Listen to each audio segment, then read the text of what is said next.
warahmatullahi wabarakatuh. Para hadirin dan hadirat yang Allah muliakan, senang sekali rasanya bertemu dengan saudara-saudara saya seiman seakidah di negeri ini, di negeri yang minoritas kaum musliminnya. Dan betapa senang kita melihat kedatangan seluruh peserta di sini dari berbagai macam tempat. Yang boleh jadi ada yang datang dari tempat yang jauh, 2 jam perjalanan, 4 jam perjalanan, mungkin 6 jam perjalanan. Paling jauh di sini dari mana ini? Dari jauh, yang paling jauh dari Osaka. Subhanallah. Dan semua ini kita berharap kepada Allah Jalla fi'ula dijadikan sebagai bagian daripada kebajikan kita kelak di negeri akhirat. Amin ya rabbal alamin. Dan kita bermohon kepada Allah Subhanahu wa taala agar senantiasa kita diberikan hidayah dan taufik untuk senantiasa rajin istiqamah dalam menimba ilmu agama, mengamalkannya, kemudian mendakwakannya, dan diberikan kesabaran dalam belajar menimba ilmu agama dan dalam mengamalkannya serta mendakwakannya, mengajak manusia kepada agama Allah Subhanahu wa taala ini. Para hadirin, para hadirat yang dimuliakan oleh Allah Subhanahu wa taala, salawat senantiasa kita haturkan keharibaan kita Nabi kita Muhammad sallallahu alaihi wasallam, syafi'un musyafa', dan kita berharap kelak termasuk ke dalam golongan orang-orang yang mendapatkan syafaat beliau di padang mahsyar, mereguk daripada haud Rasulullah sallallahu alaihi wasallam. Dan kita berdoa kepada Allah agar dimudahkan untuk menjadi pengikut setia beliau sallallahu alaihi wasallam yang istiqamah dalam mengikuti sunnah beliau sallallahu alaihi wasallam. Para hadirin dan para hadirat yang Allah muliakan, pada kesempatan pagi yang berbahagia ini, insyaallah pada hari ini kita akan membahas topik akidah, peran akidah dalam kehidupan seorang muslim. Maka hari ini full kita akan berbicara tentang perkara-perkara akidah saja. Dalam agama kita ini, agama dibagi ulama menjadi 2 bagian. Pertama namanya akidah, yang kedua namanya syariah. Jadi agama Islam itu dibagi menjadi berapa? 2. Yang pertama apa namanya? Akidah. Yang kedua syariah. Adapun kata-kata akidah, ya, dari kata-kata aqdun, aqidatun, yang semuanya bertumpu pada kata-kata mengikat. Akad nikah adalah ikatan yang mengikat antara seorang perempuan dan seorang laki-laki, ya. Akad jual beli adalah sesuatu yang mengikat antara pembeli dan penjual. Maka akad dalam bahasa Arab berarti apa? Ikatan. Jadi akidah secara bahasa maknanya adalah ikatan, yakni seseorang mengikat hatinya untuk meyakini Allah Subhanahu wa taala, meyakini apa-apa yang wajib diyakini dalam perkara agama. Inilah makna akidah. Dan akidah itu bertumpu pada rukun iman. Akidah bertumpu pada rukun iman. Subhanallah, ini namanya akidah. Dan akidah adalah pembahasan yang berkaitan dengan i'tiqad, keyakinan, berkaitan dengan amalan hati. Karena itulah dalam pembahasan kita hari ini kita tidak akan membahas tentang kaifiyat salat, bagaimana berwudu, bagaimana menunaikan haji, bagaimana orang bayar zakat, ya. Kita akan membahas dengan izin Allah Subhanahu wa taala hari ini tentang apapun yang berkaitan dengan perkara hati, akidah, yang bertumpu pada berapa tadi? Pada rukun iman.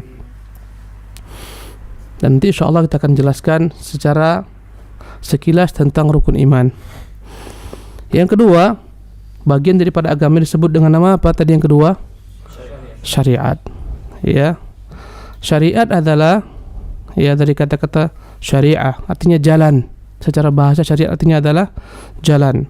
Adapun syariat yang dimaksudkan di sini adalah jalan beragama, ya, yang telah diajarkan Rasulullah sallallahu alaihi wasallam.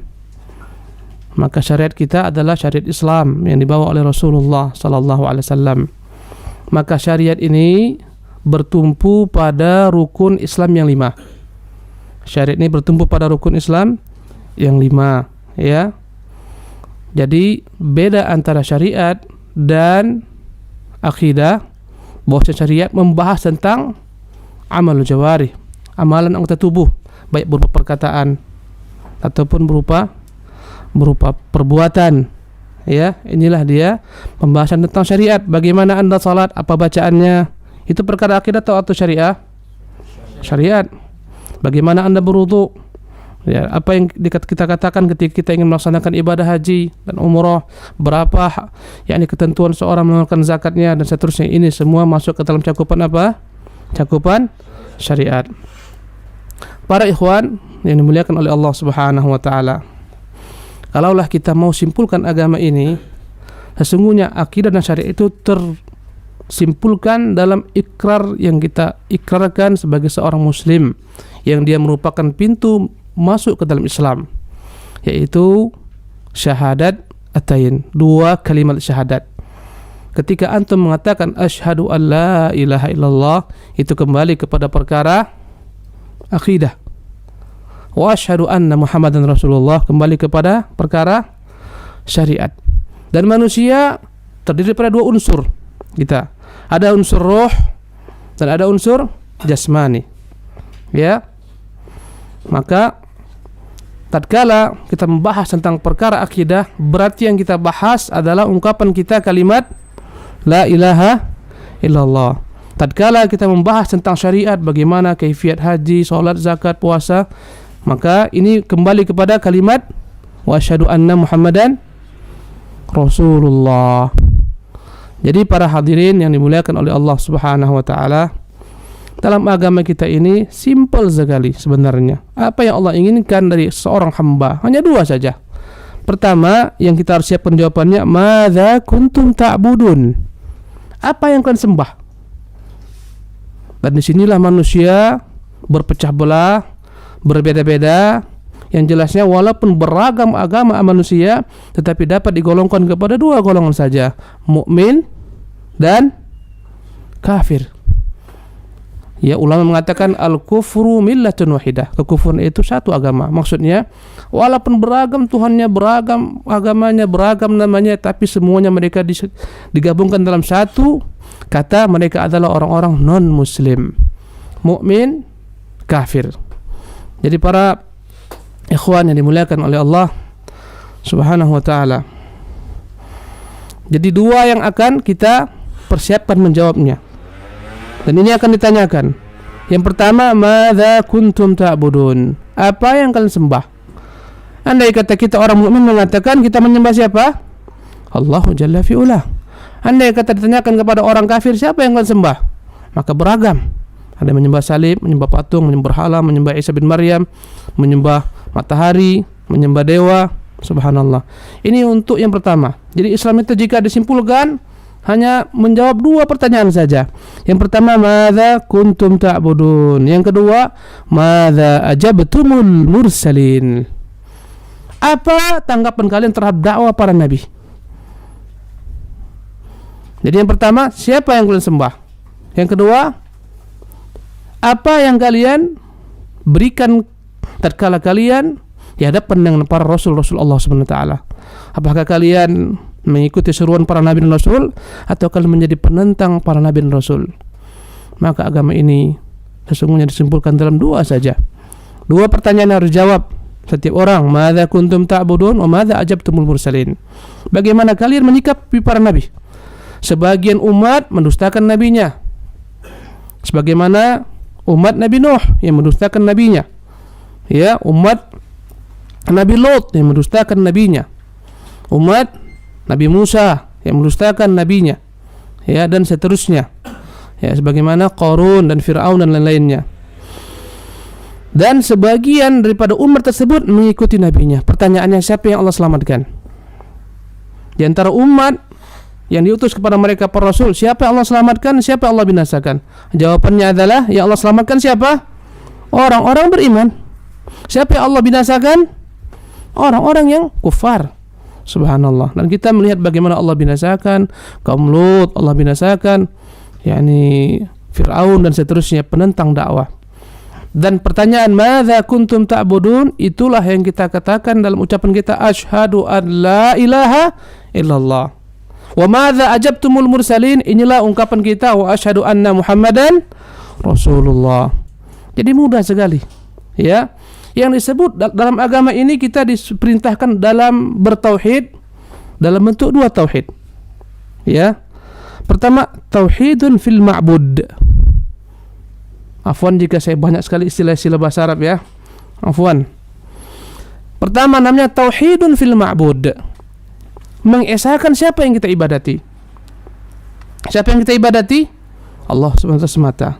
Yang kedua, tauhidun fil matbu'. Ya. Tauhidun fil matbu' yakni menyatukan satu sosok manusia yang kita ikuti dalam segala hal. Siapa dia? Rasulullah sallallahu alaihi wasallam. Jadi simpel sekali. Untuk mengikat amal hati kita ini supaya diterima oleh Allah Subhanahu wa taala, semuanya hendaklah segala macam perkara ibadah ini kita serahkan kepada Allah Azza wa Jalla. Niatnya untuk Allah. Antum datang kemari niatnya adalah mengharapkan ridha Allah, ganjar Allah Subhanahu wa taala. Inilah namanya tauhidun fil ma'bud. Adapun setelah antum dapat ilmu di sini, pemahaman begini salat yang benar, ya, begini dalam bermuamalah yang benar kepada sesama kaum muslimin, dalam segala hal syariat Islam, ini tauhidun fil matbu'. Yakni menyatukan satu sosok manusia sebagai figur kaum muslimin, yaitu siapa? Rasulullah sallallahu alaihi wasallam. Para hadirin yang dimuliakan oleh Allah Subhanahu wa taala, dan hal ini melazimkan kita untuk memahami apa itu makna dua kalimat ini yang merupakan kunci gerbang menuju Islam. Karena ya, tidak semua orang-orang yang mengucapkan dua kalimat ini paham dengan makna yang mereka ucapkan. Maka kita katakan bahwasanya ucapan kalimat la ilaha illallah Muhammad Rasulullah bukanlah hanya sekedar ucapan. Bukanlah hanya sekedar ucapan. Artinya bukan setiap orang yang mengucapkan kalimat la ilaha illallah selamat masuk ke dalam surga Allah Subhanahu wa taala, dianggap beriman. Karena kalimat ini memiliki konsekuensi, memiliki makna, memiliki tuntutan-tuntutan. Ya. Mari kita bersama untuk memulai pembahasan apa makna kalimat dua kalimat syahadat. Apa itu makna asyhadu an la ilaha illallah, atau apa itu kalimat la ilaha illallah? Kalimat la ilaha illallah dalam bahasa Arab, ya, apa artinya? Siapa yang bisa paham? Mungkin lebih hidup lagi antum bebas untuk berkomunikasi dengan saya. Apa makna kalimat la ilaha illallah yang antum ketahui terlebih dahulu? Silahkan. Tiada Tuhan selain Allah. Yang lain? Tiada sesembahan yang berhak diibadahi selain Allah. Thayyib, tiada sembahan yang berhak diibadahi selain Allah SWT. Yang lain? Baik. Asyhadu, makna asyhadu saya bersaksi, berikrar. Ya, berikrar, bersaksi, mengangkat kesaksian an la ilaha, tidak ada ilah, ya, yang layak diibadati kecuali Allah Subhanahu wa taala. Sebagian kaum muslimin dalam memaknai kalimat la ilaha illallah terjadi kerancuan pemahaman. Sebagian kaum muslimin mengatakan makna kalimat la ilaha illallah maknanya adalah la khaliqa illallah, tidak ada pencipta kecuali Allah. Ini sekarang adalah tafsiran yang keliru tentang makna la ilaha illallah. Di antara kekeliruan kaum muslimin yang menafsirkan makna la ilaha illallah, mereka mengatakan makna la ilaha illallah adalah la khaliqa illallah, artinya tidak ada pencipta kecuali Allah. Makna ini adalah makna yang tidak sempurna. Makna ini makna yang kurang. Walaupun kita yakin sebenarnya bahwasanya memang hanya Allah yang mencipta, ya kan? Tetapi kita katakan ungkapan la ilaha illallah maknanya tidak ada pencipta kecuali Allah Subhanahu wa taala adalah merupakan penafsiran yang kurang, karena siapapun yang mengatakan ucapan ini belum tentu dia menjadi mukmin muwahhid yang sejati. Artinya saya tanya kepada antum, iblis, tahu enggak iblis itu Allah Subhanahu wa taala, Tuhan Rabbul Alamin, pencipta alam semesta? Tahu enggak? Tahu enggak?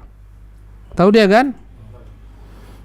Iblis tahu bahwasanya Allah SWT Tuhan pencipta alam semesta yang telah menciptakannya. Tahu nggak iblis? Sehingga iblis mengatakan, ya, fa bi'izzatika la ughwiyannahum ajma'in. Demi kemuliaanmu aku akan sesatkan mereka semua. Ketika iblis ditanyakan, "Ma manaka an tasjud idz amartuk?" Kenapa engkau tidak mau sujud kepada Adam yang telah kuperintahkan kepadamu agar sujud kepadanya? Jawaban iblis, "Khalaqtani min nar." Engkau telah menciptakan saya daripada unsur api, wa khalaqtahu min tin. Engkau ciptakan daripada unsur tanah. Berarti iblis tahu siapa yang menciptakannya. Ya enggak? Saya pertanyakan kepada antum, mukminkah iblis? Beriman enggak dia? Bertauhid enggak dia? Subhanallah. Berarti kalaulah kita menafsirkan kata la ilaha illallah tidak ada pencipta kecuali Allah, tidak ada pencipta kecuali Allah semata, belum membuat kita menjadi seorang mukmin yang benar imannya, bertauhid sejati. Dalilnya apa? Iblis saja dihukumi Allah SWT kafir, padahal dia mengetahui Allah sebagai pencipta alam semesta. Saya tanya lagi pada antum, kira-kira orang-orang Quraisy dan bangsa Arab tahu nggak bahwasanya Allah Subhanahu Wa Taala itu Tuhan pencipta alam semesta? Tahu nggak? Tahu.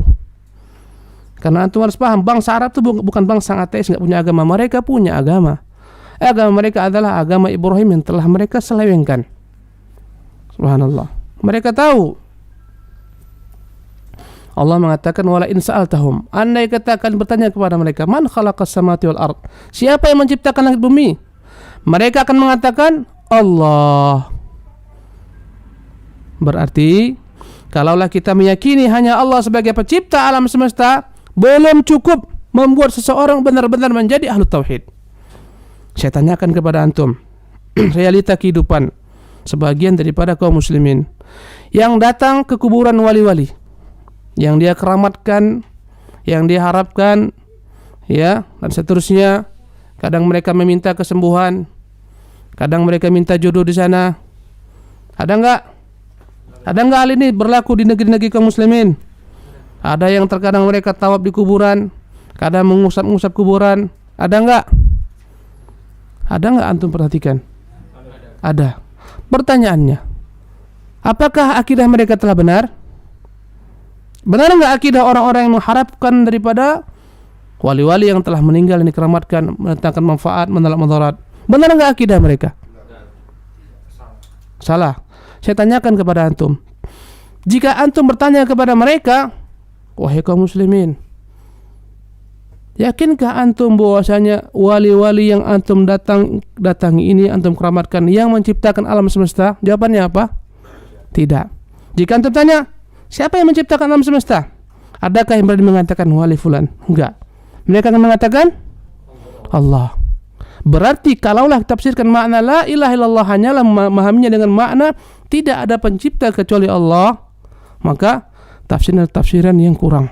Tidak membuat seorang selamat akidahnya, karena setiap bentuk kemusyrikan mereka meyakini Allah sebagai pencipta alam semesta.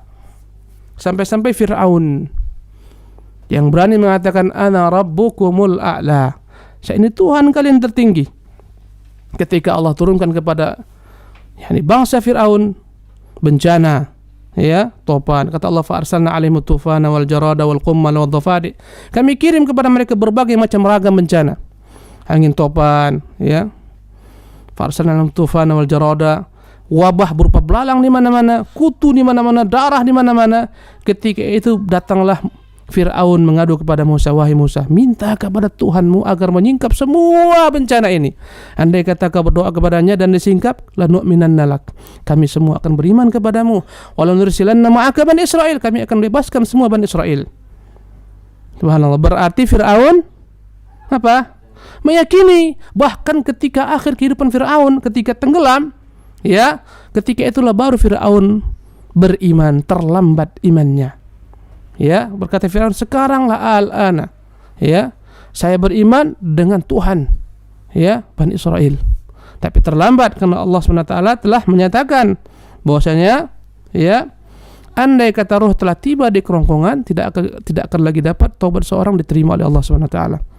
Ya, Rasulullah menyebutkan dalam hadis yang Imam Muslim rahimahullah, Innallaha yaqbalu taubatal abdi ma lam yughargir. Allah menerima taubat seorang hamba sebelum tiba ruhnya di kerongkongan. Subhanallah. Ini penafsir yang salah. Kemudian ada yang menafsirkan makna la ilaha illallah. Nanti kita terakhir akan berikan tafsir yang benar. Dengan tafsiran tidak ada Tuhan kecuali Allah. Tiada Tuhan kecuali Allah. Dan ini tafsir yang paling masyhur, yang paling terkenal. Apa tafsirannya? Tidak ada Tuhan kecuali Allah. Maka kita katakan bahwasanya ini adalah penafsiran yang keliru dan salah. Jika saya tanyakan, ada enggak Tuhan-Tuhan selain Allah Subhanahu wa taala? Antum, ada enggak Tuhan selain Allah Subhanahu wa taala? Enggak ada. Tapi ada yang menyembah Isa bin Maryam, menyembah matahari, menyembah patung, Lata, Uzza. Ada enggak Tuhan selain Allah Subhanahu wa taala menurut antum? Hah? Enggak ada. Ada yang menyembah Isa bin Maryam, menyembah Roh Kudus, menyembah Bunda Maria, subhanallah. Ada enggak Tuhan selain Allah Subhanahu wa taala? Jawabannya ada dan banyak. Siapa yang mengatakan Allah Subhanahu wa taala? Alihatan ghairallahi turidun. Famadhannukum birabbil alamin? Apakah Tuhan selain Allah yang kalian inginkan? Bagaimana persepsi kalian dengan Allah, pencipta alam semesta? Berarti jawabannya ya, ada Tuhan selain Allah, bahkan banyak, subhanallah. Tetapi semua Tuhan tersebut adalah Tuhan yang batil. Artinya Tuhan yang tidak hak, yang tidak berhak untuk diibadati dan disembah. Semuanya batil. Kenapa mereka Tuhan yang batil? Karena semua Tuhan selain Allah tidak pernah mencipta. Kata Allah, afaman yakhluqu kaman la yakhluq. Apakah dapat disamakan Tuhan yang mampu mencipta dengan Tuhan yang tidak mampu mencipta? Sama enggak? Tidak. Kalau antum katakan la ilaha illallah dengan penafsiran tidak ada Tuhan kecuali Allah, banyak Tuhan. Ya, banyak Tuhan. Jadi penafsiran ini keliru. Bahkan boleh jadi penafsirannya ketika antum mengatakan tidak ada Tuhan kecuali Allah, maka konsekuensinya semua Tuhan tersebut dialah Allah. Lebih batil lagi. Tidak ada Tuhan kecuali Allah. Nampak di sini patung, berarti ini Allah. Nampak di sini berhala, ini Allah. Ini salib, berarti ini Allah. Tidak ada Tuhan manapun juga kecuali Allah. Penafsirannya semua Tuhan yang disembah manusia dialah Allah. Dan ini yang disebut dengan paham apa? Wahdatul wujud. Paham apa namanya? Dan inilah paham Ibnu Arabi yang mengatakan semua alam raya dan jagat raya serta alam semesta ini semuanya hakikatnya adalah Tuhan. Subhanallah, sehingga muncullah syair-syair mereka sampai mengatakan anjing itu pun Tuhan. Iyadzan billah. Ya. Seorang yang beribadah, menyembah apapun juga, dia adalah Tuhan. Subhanallah. Maka semua adalah Tuhan menurut paham ini. Karena tidak ada Tuhan kecuali Allah Subhanahu wa taala. Bahaya. Ini diperangi oleh ulama. Ya. Maka penafsiran kata-kata tidak ada Tuhan kecuali Allah Subhanahu wa taala juga memiliki dampak yang sangat berbahaya terhadap akidah seorang mukmin. Ya. Kemudian ada juga yang mengatakan bahwasanya makna la ilaha illallah la hakima illallah. Yang mereka sebut dengan nama tauhid al-hakimiyah atau tauhid al-mulkiyah, yang artinya la ilaha illallah maknanya tidak ada yang berhak membuat hukum kecuali Allah Subhanahu wa taala. Kita katakan ya, kalaulah seseorang meyakini bahwa tidak ada yang berhak membuat hukum kecuali Allah Subhanahu wa taala, belum tentu membuat seorang tersebut telah menjadi seorang ahli tauhid yang murni. Ya. Andai kata orang hanya meyakini bahwasanya hanya Allah SWT yang membuat hukum, sementara ada perkara-perkara lain yang tidak mereka sentuh, bagaimana dengan orang-orang yang berikan ibadahnya kepada selain Allah Subhanahu wa taala?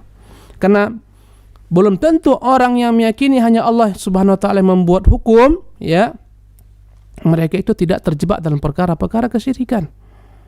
Subhanallah. Para ikhwan yang Allah muliakan, Maka jawabannya, makna la ilaha illallah yang benar adalah la ma'buda bihaqqin illallah. Inilah jawaban makna la ilaha illallah. Tidak ada al-ma'bud yang diibadati bihaqqin dengan hak kecuali Allah. Tidak ada Tuhan yang berhak diibadati kecuali Allah. Jadi tambahkan di sana kata-kata berhak. Jadi la ilaha illallah, tidak ada Tuhan yang berhak diibadati kecuali Allah. Supaya bisa mengulangi makna la ilaha illallah. Nah, apa makna la ilaha illallah? Tidak ada Tuhan yang berhak diibadati kecuali Allah. Pertanyaannya, apakah Tuhan-Tuhan selain Allah ada? Jawabannya apa? Ada, tapi tidak hak. Enggak layak diberikan kepada mereka ibadah. Bagaimana kita beribadah kepada Tuhan-Tuhan yang tidak pernah mencipta, tidak bisa mendengar sebagiannya, ya, tidak bisa melihat. Lihatlah bagaimana tatkala Ibrahim alaihissalam menghancurkan semua berhala-berhala. Ya. Ketika itu bertanyalah manusia kepada Ibrahim, "Anta fa'alta hadza bi alihatina ya Ibrahimu?" Apakah engkau yang melakukan tindakan ini kepada Tuhan-Tuhan kami wahai Ibrahim? Dia apa Ibrahim? Dihancurkan semua. Tinggalkan satu yang paling besar. Letakkannya di sana, tampaknya. Subhanallah. Berkata Ibrahim ketika itu, "Bal fa'alahu kabiruhum hadza." Bal fa'alahu. Sebenarnya ulama ahli qiraah mengatakan lebih baik dibaca sampai bal fa'alahu. Dalam ilmu bahasa Arab kata-kata bal fa'alahu, ya, tetapi dia yang melakukannya. Maksudnya siapa? Memang Ibrahim melakukannya, tapi dia tunjuk bal fa'alahu kabiruhum hadza. Kabiruhum hadza. Dia yang melakukannya. Nih, yang paling besar. Sebenarnya Ibrahim enggak berdusta. Bal fa'alahu. Makanya ahli Quran berhenti di sana. Anta fa'alta hadza bi ahlitina Ibrahim? Jawab Ibrahim, bal fa'alahu, bal fa'alah. Baru tunjuknya kabiruhum hadza. Dia yang melakukannya. Ini yang paling besar. Sebagaimana pernah salah seorang ulama kita, yakni Abu Hanifah, didatangi oleh orang-orang ahlul kalam, ya, orang-orang Mu'tazilah yang mengatakan Quran itu makhluk. Yang tidak mengatakan makhluk, mereka akan, subhanallah, akan intimidasi, bahkan dibunuh. Datang mereka, Abu Hanifah, bagaimana pandangan engkau tentang Quran? Berkata Abu Hanifah, Taurat, Injil, Zabur, Quran, semua ini makhluk. Mereka pun senang. Keluarlah mereka. Oh iya, makhluk, kata dia. Padahal maksud semua ini apa? Nih. Subhanallah. Ini disebut dengan nama hilah. Jadi kata Ibrahim, fas'aluhu, tanyalah dia. Seketika mereka semua terdiam. Akhirnya mereka berkata, Ibrahim, bagaimana kalian bertanya kepada patung seperti ini? Nggak bisa berbicara, nggak bisa mendengar, nggak bisa menjawab. Kata Ibrahim, uffil lakum wa lima ta'budun. Kalian salah, dan apa yang kalian sembah salah. Bagaimana kalian sembah Tuhan yang tidak pernah mencipta, tidak bisa memberi rezeki, tidak bisa mendengar, tidak bisa menjawab? Ini Tuhan-Tuhan yang batil. Subhanallah. Tatkala mereka berbenturan dengan dalil yang kuat, nggak sanggup lagi beradu argumen. Kebiasaannya semua kesesatan dan ahlul dhalalah, tatkala mereka tidak mampu berhadapan dengan sisi ilmiah, mereka keluarkan apa? Ototnya. Tampakkan kekuatannya, nggak peduli, pokoknya engkau harus kami bakar. Subhanallah. Ya, anharriquhu wansuru alihatakum. Ketika itu keluarlah keputusan eksekusi, bakar dia, tolong Tuhan-Tuhan kalian. Subhanallah. Tuhan kita nggak perlu ditolong. Subhanallah. Jadi inilah makna la ilaha illallah. Tidak ada ilah yang hak diibadati kecuali Allah Subhanahu wa ta'ala semata. Baik, ikhwan rahimakumullah. Oke, kita lanjutkan. Dalam bahasa Arab, la ilaha illallah ini memiliki dua rukun. Memiliki dua rukun. Sebagaimana sholat ada rukunnya, haji ada rukunnya, nikah juga ada rukunnya, jual beli juga ada rukunnya. Maka mengucapkan kata-kata la ilaha illallah juga ada dua rukunnya. Yang pertama rukunnya adalah namanya nafi. Nafi dalam bahasa Arab artinya meniadakan. Nafyun, apa artinya? Meniadakan. Yang kedua rukunnya adalah isbat. Apa arti isbat? Menetapkan. Jadi la ilaha itulah dia namanya nafi, meniadakan, menolak, membatalkan. Itulah dia ucapan la ilaha. Illallah adalah isbat, menetapkan hanya Allah sebagai Tuhan. Kalaulah antum bertanya, untuk apa kita bahas-bahas ini Ustaz? Untuk apa sih ibu kita mengetahui ada rukunnya dua, ada namanya nafi, ada isbat? Untuk apa? Untuk apa semua ini? Apa manfaatnya? Apa kepentingannya? Kita katakan penting sekali. Kalau nggak paham, tergelincir. Berarti mengucapkan kata-kata la ilaha illallah harus dua rukunnya ada. Pertama, menafikan segala macam sembah-sembahan selain Allah SWT.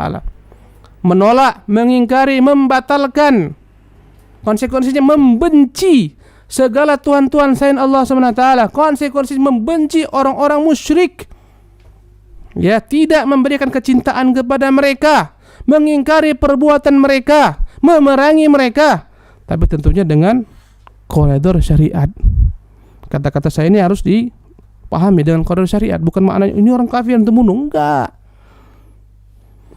Membenci akidah mereka, membenci agama mereka, membenci Tuhan-Tuhan mereka, membenci perbuatan-perbuatan kesyirikan mereka. Siapapun dalam hatinya ada rasa kecintaan kepada akidah mereka, kepada Tuhan-Tuhan mereka, rusak akidahnya, enggak guna la ilaha illallahnya. Jadi konsekuensi kata-kata la ilaha, tidak ada Tuhan yang berhak diibadati yang namanya rukun nafi, mewajibkan seorang mukmin membenci apa? Segala macam bentuk kekufuran.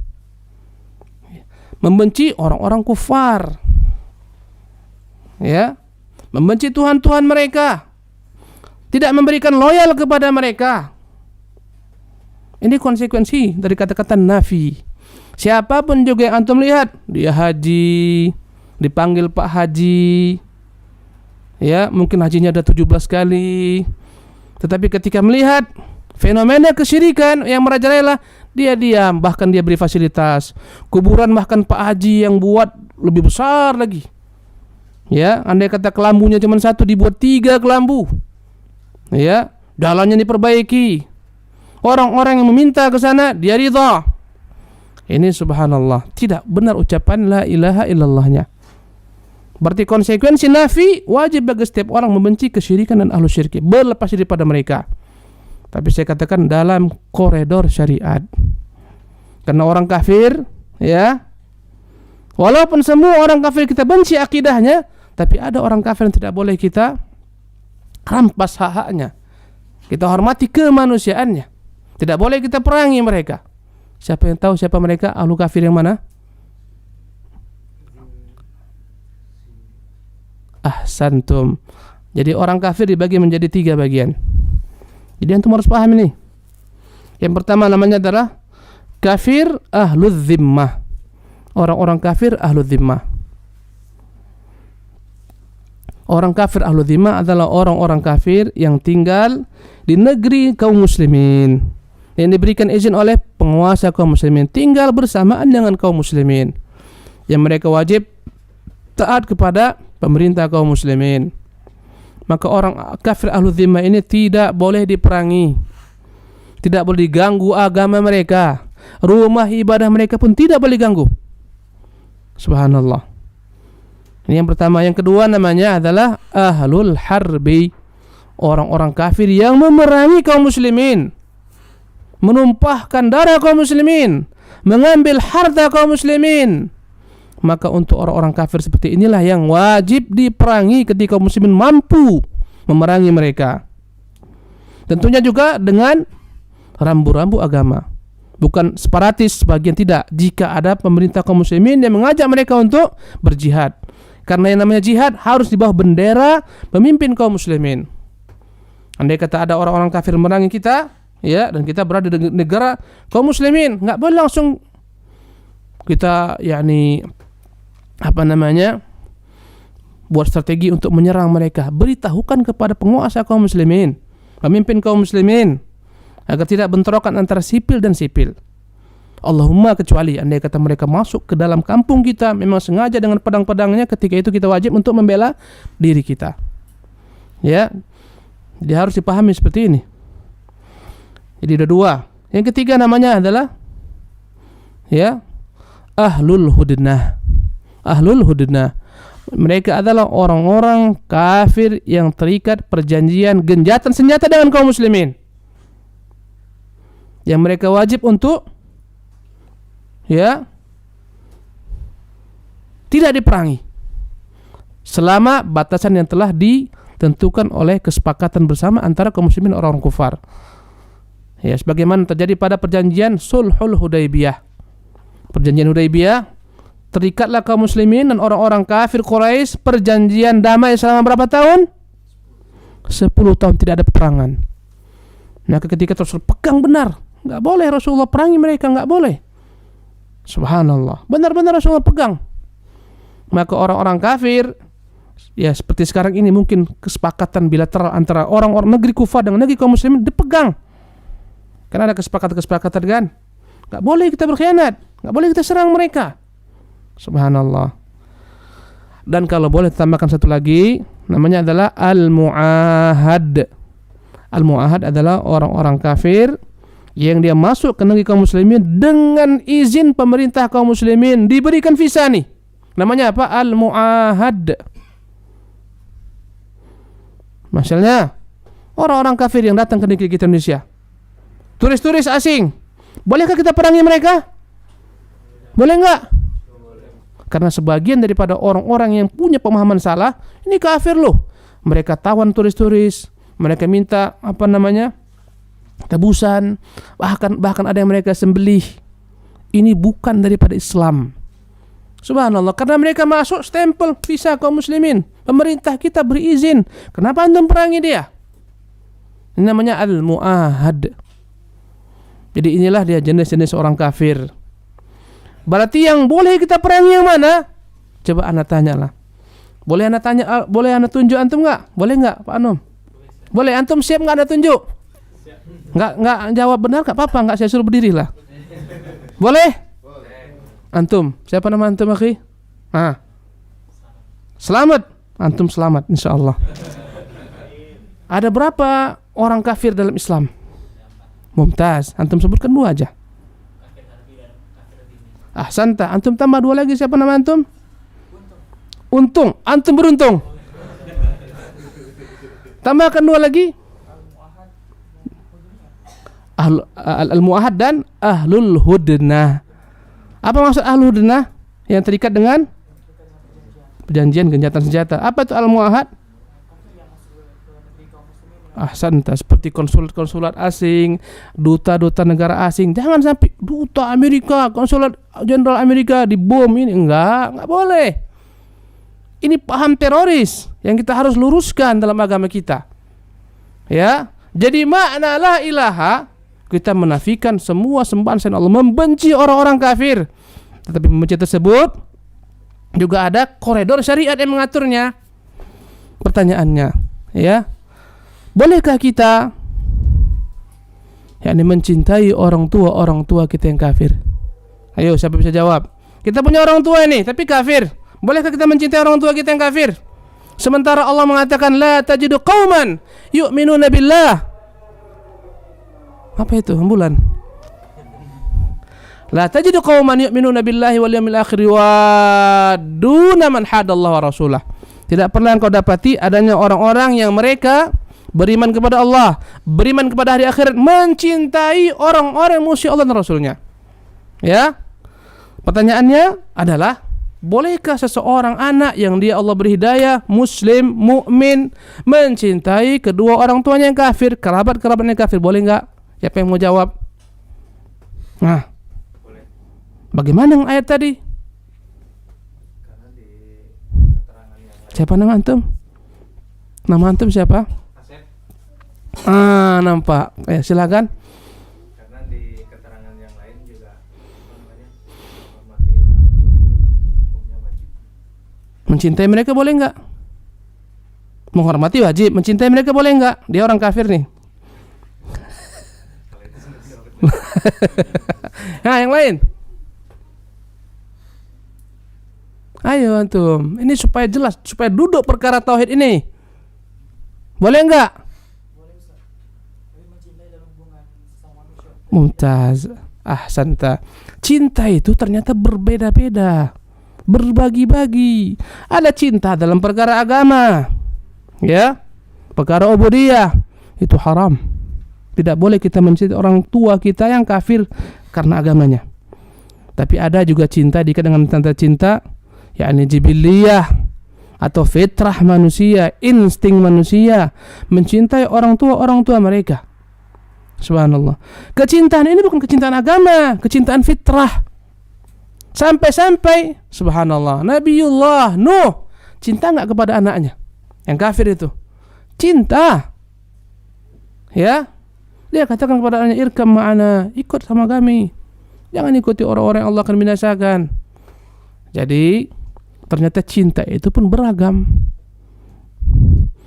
Pertanyaannya, bolehkah kita mencintai orang kafir yang berbuat kebaikan kepada kita? Antum mau tenggelam nih, jatuh di sungai, ada orang kafir bantu tarik keluarkan, boleh nggak antum mencintai dia? Boleh nggak? Udah ada antum ditolongnya, dasar kafir kau. Jawabannya apa? Terpaksa mau tidak mau, fitrah manusia mencintai orang yang berbuat baik kepadanya. Sampai-sampai hewan pun mencintai orang yang berbuat baik kepadanya. Hewan, subhanallah. Ada salah seorang ustaz kita menceritakan kepada saya ini, kita agak sedikit ya supaya antum gak ngantuk. Refresh sedikit. Ada seorang perempuan datang ke orang yang dianggapnya orang pintar, paranormal. Yang dia berkata, ya, apa perkataannya? "Wahai Pak Yai, saya ini pingin supaya suami saya itu tunduk kepada saya, takluk kepada saya, ikut apa yang saya katakan. Kira-kira Pak Yai bisa nggak memberikan kepada saya apa, jimat atau apa yang jadi pegangan saya supaya dia melihat saya tunduk, cinta kepada saya, supaya dia terikat dengan saya, nggak berani dia untuk kawin-kawin lagi dan seterusnya. Kira-kira Pak Yai bisa nggak memberikan kepada saya jimat?" Ya, kata Pak Yai ini sebenarnya orang yang lurus. Sebenarnya bisa aja sih, tapi agak berat syaratnya. Agak berat. Oh, dia semangat. Apapun syaratnya Pak Yai akan saya kerjakan. Berapapun uang diminta saya akan bayar. Pokoknya suami saya tunduk kepada saya. Berat syaratnya ini. Kayaknya payah. Tak apa Pak Yai. Apa syaratnya? Katakan. Kalau anda kata terpaksa juga, kau mau, saya beritahu. Syaratnya bawakan kepada saya bulu singa. Bawakan kepada saya bulu singa yang original. Tempat kata dia apa? "Pak Yai, janganlah bulu singa, bulu kambing kek, bulu domba, bulu singa, harus bulu singa." Ya. Jadi bagaimana Pak Yai? Kalau kebawa kemari bulu singa, insya Allah. Dia pun pulang, berpikir-pikir, bulu singa, di mana caranya dapat bulu singa ini? Subhanallah, dia pikir-pikir kemana nyari singa. Teringat dia apa? Kebun. Kayaknya singa hanya ada kebun binatang. Kayaknya saya harus dapat ini. Nekat dia. Datang ke kebun binatang, dia bawa daging. Pas nggak nampak sama pemantau, dia berikannya daging, kan? Singa itu kan akhirnya mendekat, ada daging. Ya, dia coba-coba mengeluarkan tangan, langsung singa ngaum, dia tarik kembali. Besok dia bawa daging. Tiap hari bawa daging. Sampai singa itu nampak, dia langsung datang dekat.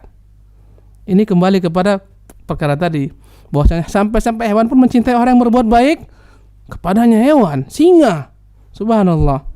Sampai akhirnya datanglah masanya, udah begitu dekatnya dengan singa, udah singa itu udah nggak takut lagi dengan dia nggak takut. Setelah ketika makan, dia tarik bulu singa, berhasil dapat.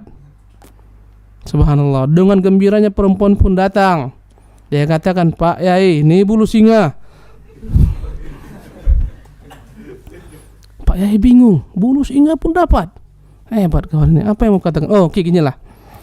Jadi Pak Yai, bagaimana, apa yang saya buat dengan bulu singa ini? Kata Pak Yai, subhanallah, singa yang begitu dahsyatnya, begitu garangnya, mampu kau taklukkan dengan kebaikanmu kepadanya, apalagi dengan suamimu, servis suamimu, dia akan baik kepadamu. Singa aja, binatang buas, tunduk kepadamu dengan kebaikanmu kepadanya. Andai kata suamimu tunduk kepadamu, kau berbuat baik kepadanya, servis dia, buat dia cinta, buat dia ridha. Nah, itulah jimatnya. Antum paham semua? Ini bilang sama istri antum ini, Dek, kalau adik kata abang mau baik sama adik, buat baik banyak-banyak. Andai kata abang nanti enggak lirik-lirik yang lain, baik-baik adik buat baik-baik pada abang. Subhanallah. Jadi saya katakan bahwasanya pengertian rukun tadi kembali kepada materi ya, rukun. Itu bukan perkara yang untuk apa lah Ustaz. Kadang-kadang kita bertanya, apa Ustaz ngomongannya rukun-rukun itu apa sih, tahu rukun-rukun? Kita katakan ada konsekuensinya. Maka rukun illallah yang namanya adalah isbat, menetapkan. Subhanallah, harus ada padanya nafi dan isbat. Bagikan subhanallah ya, baterai itu tidak akan berfungsi kecuali ketika ada padanya positif dan negatif. Demikian juga akidah, demikian juga iman tidak akan pernah sempurna tanpa mengumpulkan kubu nafi dan isbat. Menafikan semua Tuhan-Tuhan, membatalkan, mengingkari, kemudian menetapkan ketuhanan hanya milik Allah Subhanahu wa taala. Artinya, barang siapa yang dia itu hanyalah mengisbatkan saja. Karena sebagian orang ada zikirnya enggak mau panjang-panjang dia. Zikirnya bukan la ilaha illallah, zikirnya apa? Illallah, illallah, illallah, illallah. Ya. Kata mereka apa? Ini syubhatnya ini. Kenapa Anda enggak mengatakan la ilaha illallah? Iya. Kalau la ilaha illallah pertama panjang kali. Kedua khawatir di tengah-tengah kami meninggal. Kalau lah kita la ilaha mati, masuk neraka. Berarti kita katakan enggak ada Tuhan, mati. Daripada kita khawatir mati masuk neraka, udahlah. Kita singkat, ambil aja lah intinya. Illallah, illallah, illallah. Ya kan?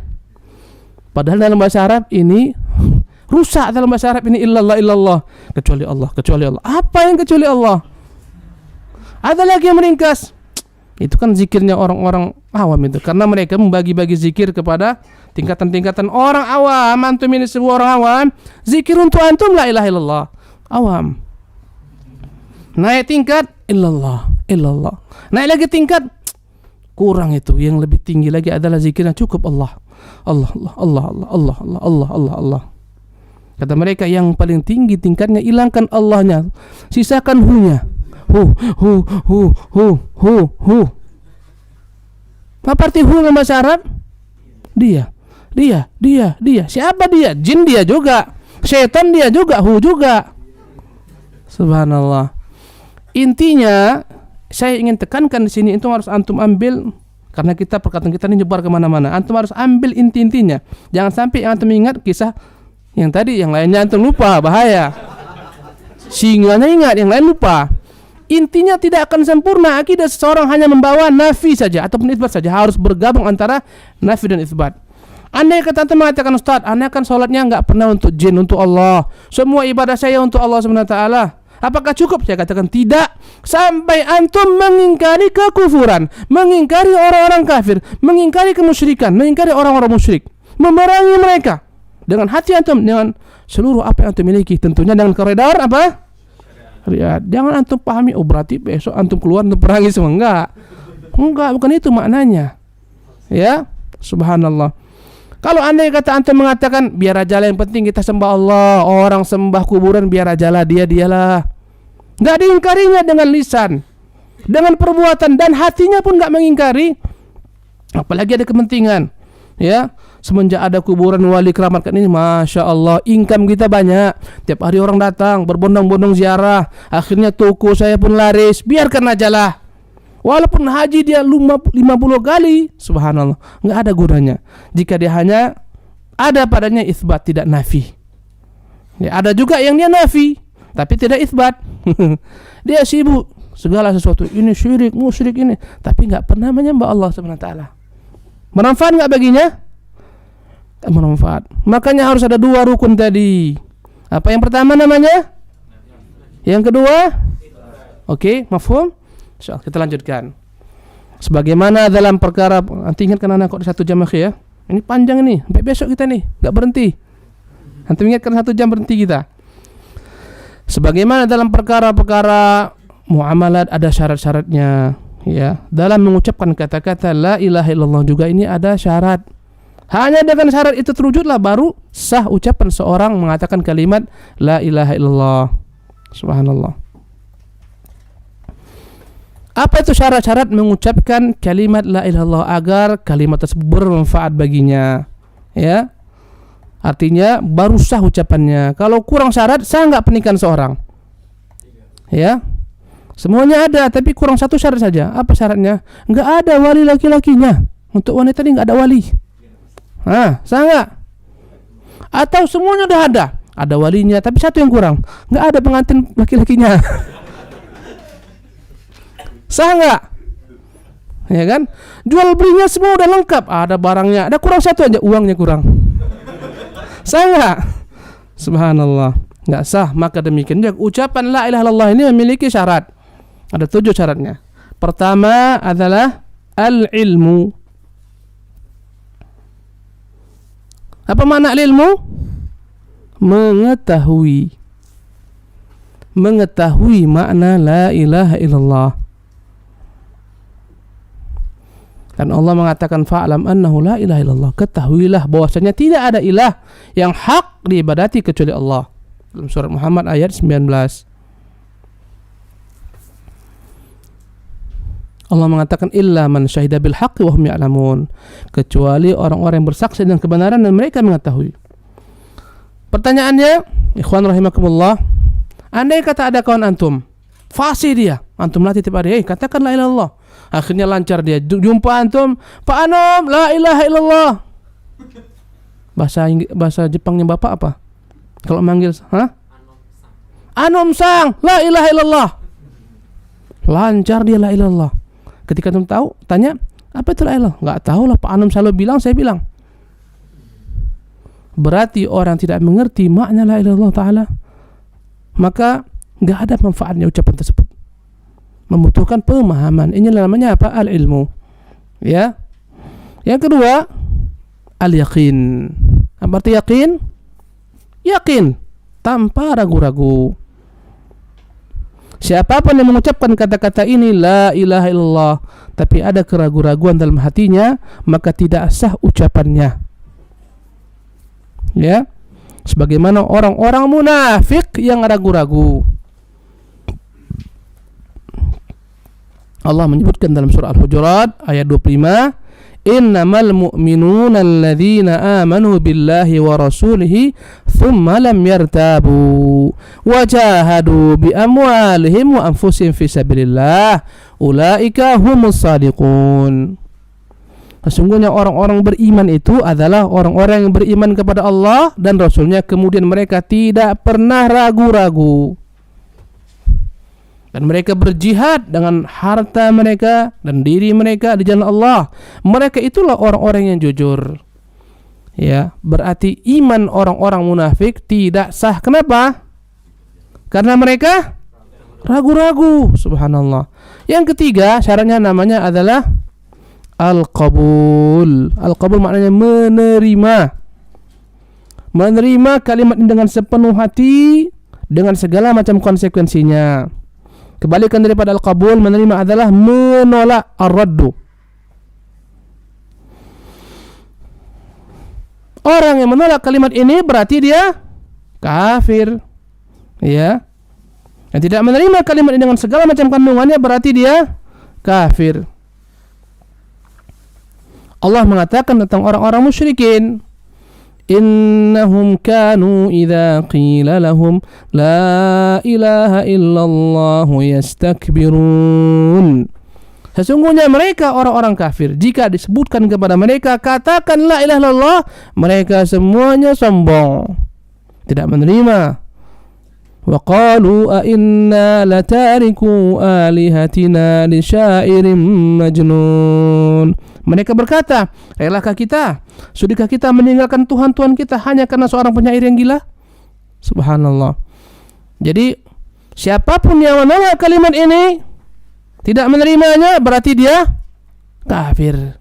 Sebagaimana paman Nabi kita dalam akhir hayatnya, padahal paman Nabi tersebut begitu kuatnya mempertahankan Nabi, memperjuangkan Nabi SAW, membela Nabi, meyakini kebenaran Nabi SAW, meyakini kebenaran Islam.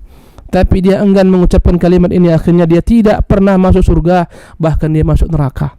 Tapi dengan syafaat Nabi diberikan baginya neraka yang paling ringan, hanyalah diberikan baginya sandal yang jika dia pakai seketika meleleh otaknya.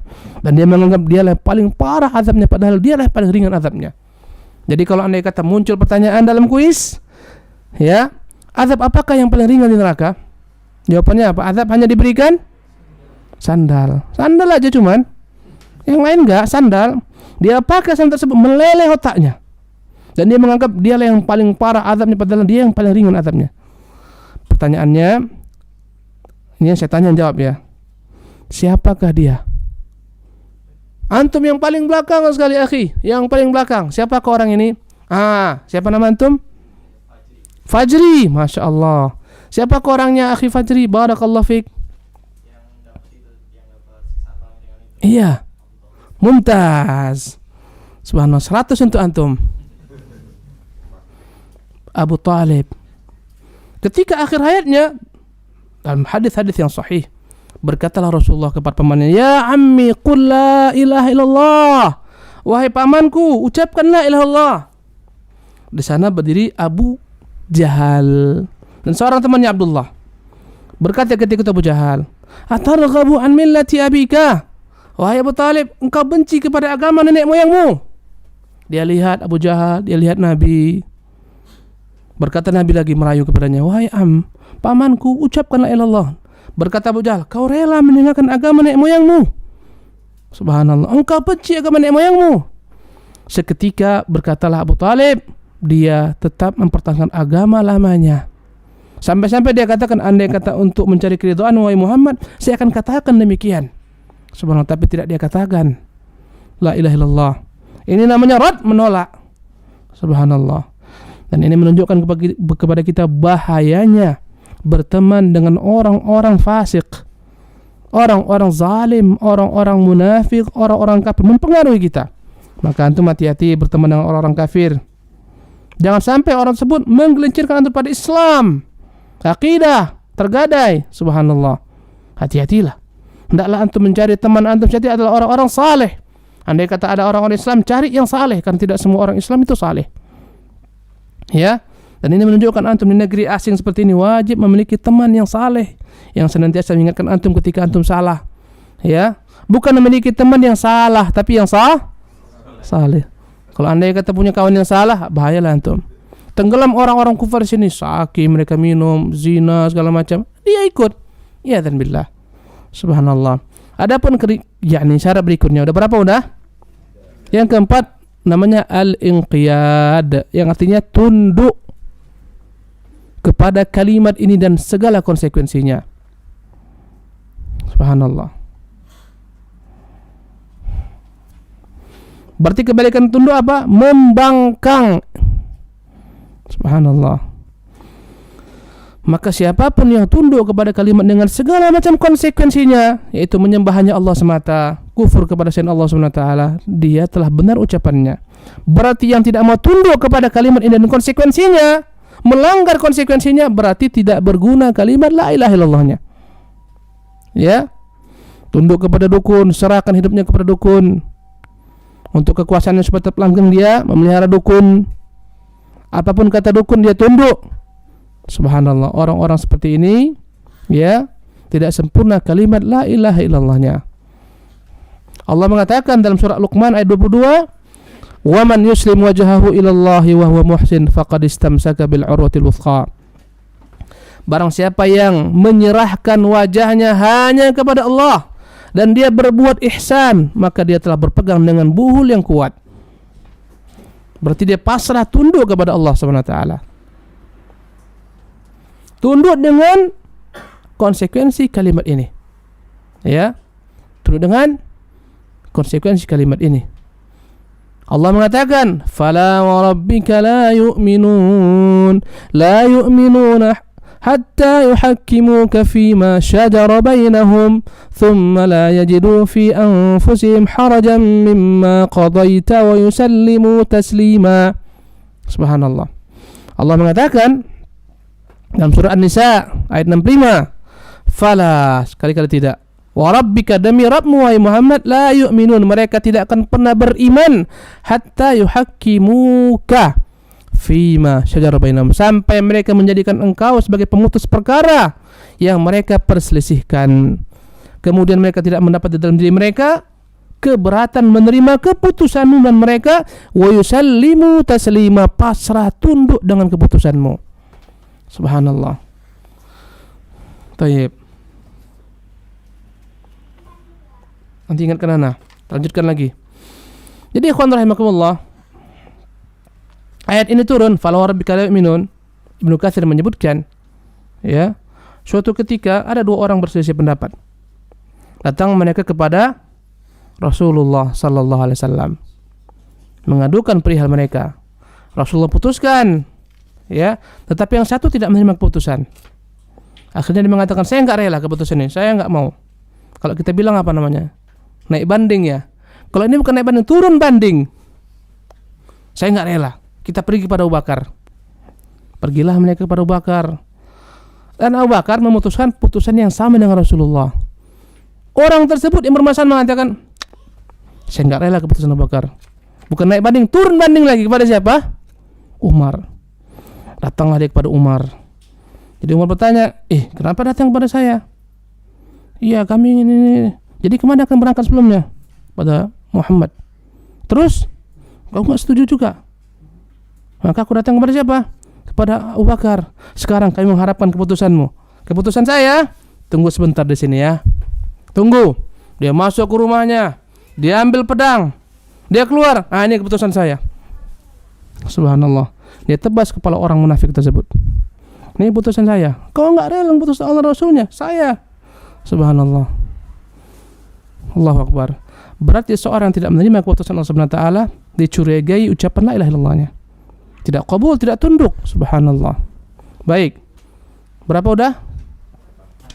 Yang kelima, as-sidqu, artinya jujur. Ya, tidak, kebalikan jujur apa? Berdusta. Siapa yang berdusta pengucapannya? Orang-orang munafik. Berdusta mereka, enggak jujur.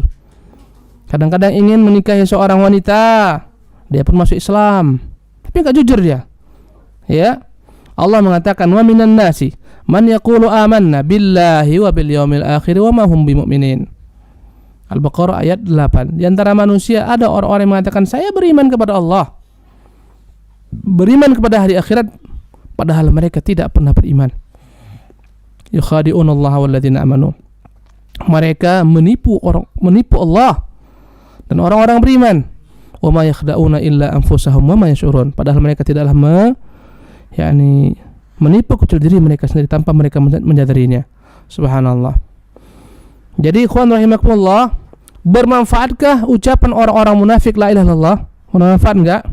Tidak. Kenapa? Karena mereka berdusta. Karena mereka ragu-ragu, karena mereka tidak menerima konsekuensinya. Subhanallah. Yang keenam, al-ikhlas. Arti ikhlas adalah jujur atau murni, ya. Al-ikhlas maknanya adalah murni. Benar-benar sepenuh hati dia mengucapkannya karena Allah Subhanahu wa taala. Mirip dengan di atas ya. As-sidqu di atas itu harus jujur. Di sini apa? Ikhlas. Berarti ikhlas murni sepenuh hati. Ya. Mengucapkannya bukan kecuali karena Allah Subhanahu wa taala semata. Kadang-kadang ada orang yang mengucapkan la ilaha illallah tapi tidak jujur dan tidak ikhlas karena sesuatu diinginkan, ya. Sebagaimana orang-orang munafik yang tidak jujur dan tidak ikhlas dalam mengucapkan kalimat la ilaha illallah. Kenapa orang-orang munafik mengucapkan kalimat la ilaha illallah? Ada kepentingan dunianya. Karena itulah jika antum ketahui siapa gembong orang munafik di kota Madinah, siapa namanya? Ini bebas ini, siapa pun boleh menjawab. Siapa gembong munafik di kota Madinah? Siapa? Mumtaz, Abdullah bin Ubay bin Salul. Abdullah bin Ubay bin Salul ini baru masuk Islam kapan? Setelah perang Badar. Sebelum perang Badar dia enggak menentang Nabi SAW. Ketika perang Badar dia lihat orang telah banyak berkumpul di hadapan Rasulullah, mendukung Rasulullah, mau tidak mau dia berpura-pura masuk Islam. Setelah perang Badar barulah dia masuk Islam karena nampak Islam kuat. Khawatir andai kata enggak beriman dia, orang Madinah semuanya 90% telah beriman. hilang kemaslahatan dunia, maka dia penuh berpura-pura. Tiap kali Rasulullah mau naik jadi khatib, dia akan di depan manusia berkata, wahai manusia, sesungguhnya dia adalah Rasulullah, dia adalah seorang utusan Allah, dukunglah dia, segala macam. Di belakang Rasulullah dia subhanallah membuat makar terhadap Rasulullah SAW. Maka nggak berguna baginya ucapan la ilaha illallahnya, karena nggak ikhlas, karena kemaslahatan dunia. Yang terakhir, yang ketujuh, al-mahabbah. Apa arti mahabbah? Cinta. Maka siapapun yang tidak mencintai kalimat ini, apa kebalikan cinta? Membencinya, batalah kalimat la ilaha illallahnya. Sebagaimana bencinya orang-orang kafir kepada kalimat la ilaha illallah ini. Subhanallah.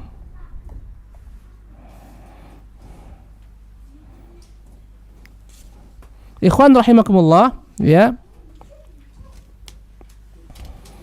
Ada perbedaan antara orang-orang musyrik pada masa jahiliyah dengan orang-orang yang terjebak kepada kesyirikan saat ini. Ya, perbedaannya apa? Orang-orang musyrik dahulu kala paham benar makna la ilaha illallah. Karena itulah mereka jaga untuk mengucapkannya, mereka tahan diri.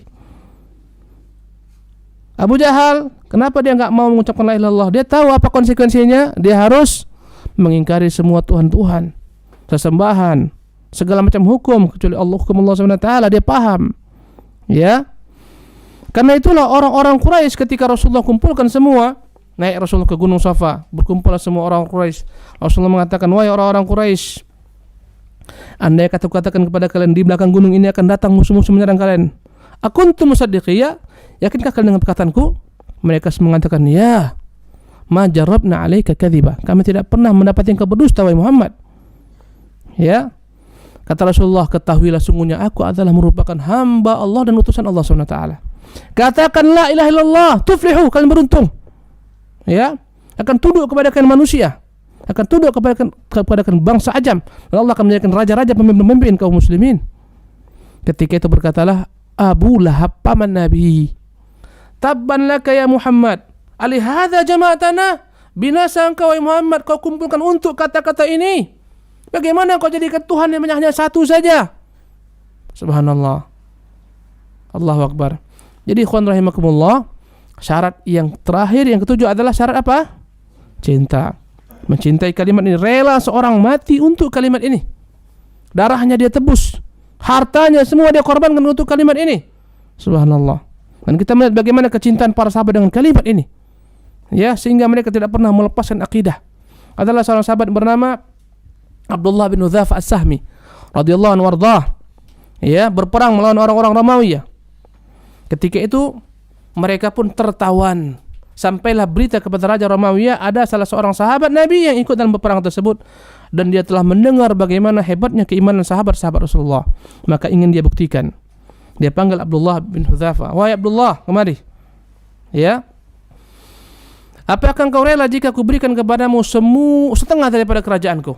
Setengah kuberikan kepadamu, tapi dengan syarat kau tinggalkan agama Muhammad, kau tinggalkan kalimat la ilaha illallah.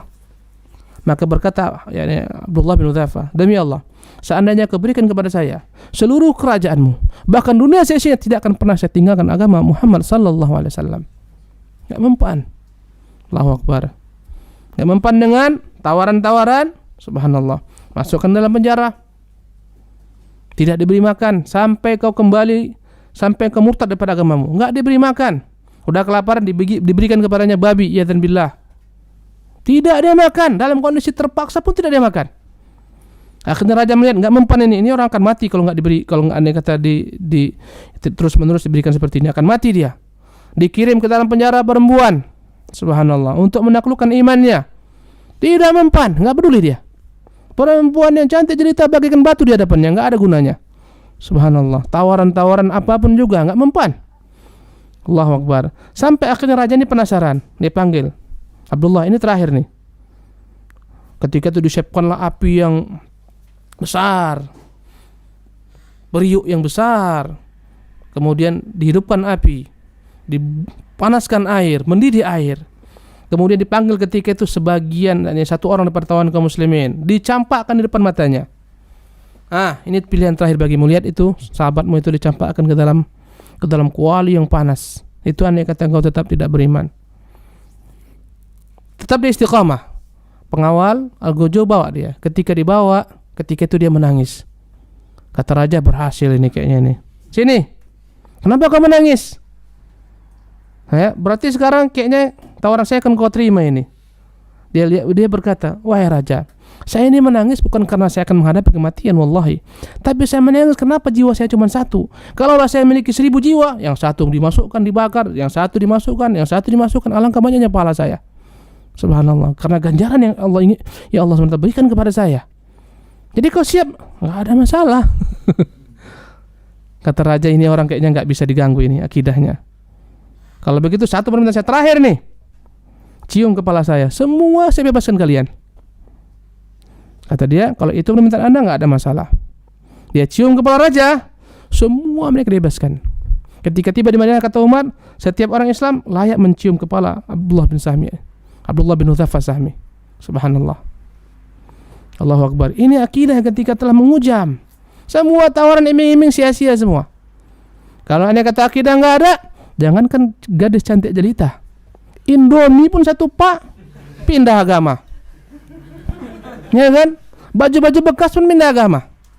Makanya wajib bagi kita ikhwan mempelajari akidah ini, sehingga kita rela mengorbankan apapun yang kita miliki untuk akidah Allah SWT berikan kepada kita ini. Subhanallah. Ya, betapa mahalnya akidah ini ikhwan. Di seluruh masyarakat Jepang ini, di seluruh negeri, nggak usah lagi kita besar Jepang ya, Tokyo ini saja, wallahi antum inilah orang-orang yang Allah pilih. Subhanallah. Diberikan kepada antum akidah. Kemudian orang-orang kufar bagaimana kehidupan mereka? Ya Allah, bagaikan robot-robot berjalan, sibuk kerja. Saya tadi mendengar ada ikhwan mengatakan mereka punya moto terlahir untuk kerja. Gimana siapa Ustaz Anwar mengatakan tadi ya, dia punya moto ya, born to work. Ya, saya bahasa Inggris nggak pas ini ya. Terlahir untuk bekerja. Kalau kita apa? Terlahir untuk ibadah. Wa ma khalaqtul jinna wal insa illa liya'budun. Karena itulah subhanallah mereka bagaikan robot-robot hidup yang berjalan. La haula wala quwwata illa billah. Ya, enggak pernah mereka membayangkan apa setelah kematian. Enggak pernah mereka bayangkan itu karena mereka enggak percaya dengan namanya siksa kubur, azab kubur. Enggak percaya sama sekali, enggak percaya dengan adanya Allah. Apapun masalah yang mereka hadapi menganggap ini jalan selamatnya apa? Bunuh diri aja lah. Akhirnya apa? Karena kosong akidah, dia anggap solusi terakhir adalah apa? Bunuh diri. Makanya di Jepang ini subhanallah tingkat bunuh diri paling banyak. Kenapa? Karena enggak punya akidah, enggak ada tempat bergantungnya. Ada yang kata antum segala macam datang kepada antum ujian-ujian, antum yakin Allah bersama antum. Subhanallah. Inilah menunjukkan betapa pentingnya akidah untuk kita pelajari. Wallahu tabaraka ta'ala alam wa sallallahu wasallam wa baraka ala abdihi wa rasulih Muhammadin. Walhamdulillahirabbil alamin.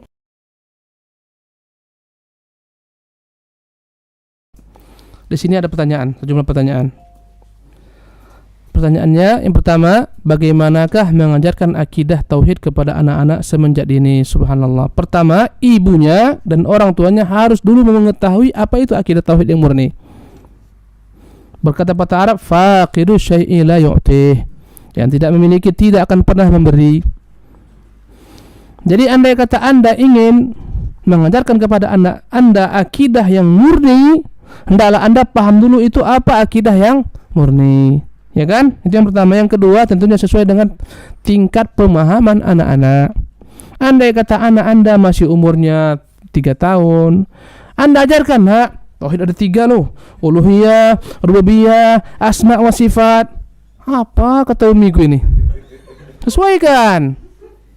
Baru dia bisa berbicara, katakan, nak, Tuhan kita Allah, Nabi kita Muhammad, kitab kita Quran, nak. Ya? Di mana Allah? Di atas arasnya. Kalau kamu minta kepada Allah Azza wa Jalla sesuai dengan tingkat pemahamannya. Berkata Imam Ali radhiyallahu anhu warḍah, khatibun nas ala qadri uqulihim. Berbicaralah kepada manusia sesuai dengan tingkat pemahaman mereka. Sesuaikan. Ya, nak, Tuhan kita Maha Cinta, Maha Rahmat, masih sayang kepada kita, nak. Dia punya nama-nama Rahman, Rahim. Di antara bentuk kasih sayangnya, lihatlah bagaimana kamu subhanallah mendapatkan nikmat yang begitu besarnya, makan, minum, semuanya daripada Allah. Ajarkan sesuai dengan tingkat pemahaman mereka. Ya, kemudian ajarkan mereka tentang perkara-perkara yang bertentangan dengan akidah. Nah, itu lo salah lo. Lihat Tuhan mereka itu banyak Tuhan mereka. Tuhan kita satu saja, nak. Lihat Tuhan mereka itu berbentuk wujud, Masya Allah. Tuhan mereka itu mereka buat sendiri. Tuhan mereka tidak bisa mendengar. Ajarkan kepada mereka secara perlahan-lahan sesuai dengan tingkat akal mereka. Kemudian nomor 2, apakah setiap seorang muslim yang melakukan kekufuran langsung dihukumi kafir? Tidak. Ibnu Taimiyah mengatakan, barang siapa diketahui keislamannya dengan yakin, harus pula diketahui ketika dia keluar Islam dengan keyakinan. Kaidah dalam agama kita, laisa kullu man waqa'a fil kufri waqa'a 'alail kufru. Intinya, bukan setiap orang yang terjerumus, tergelincir kepada kekufuran dihukumi kafir. Laisa kullu man waqa'a fi syirki waqa'a syirku 'alaih. Bukan setiap orang melakukan kesyirikan dihukumi musyrik. Ini harus antum paham. Kalau tidak, bahaya. Pulang antum ke negeri antum, semua antum akan mengkafirkan kaum muslimin. Ya. Jadi saya katakan, tidak setiap orang yang melakukan perbuatan kekufuran dihukumi kafir. Jika dia seorang muslim, kita tahu dia seorang muslim. Tidak semua orang muslim melakukan kesyirikan dihukumi dia musyrik, keluar dari Islam. Subhanallah. Kenapa demikian?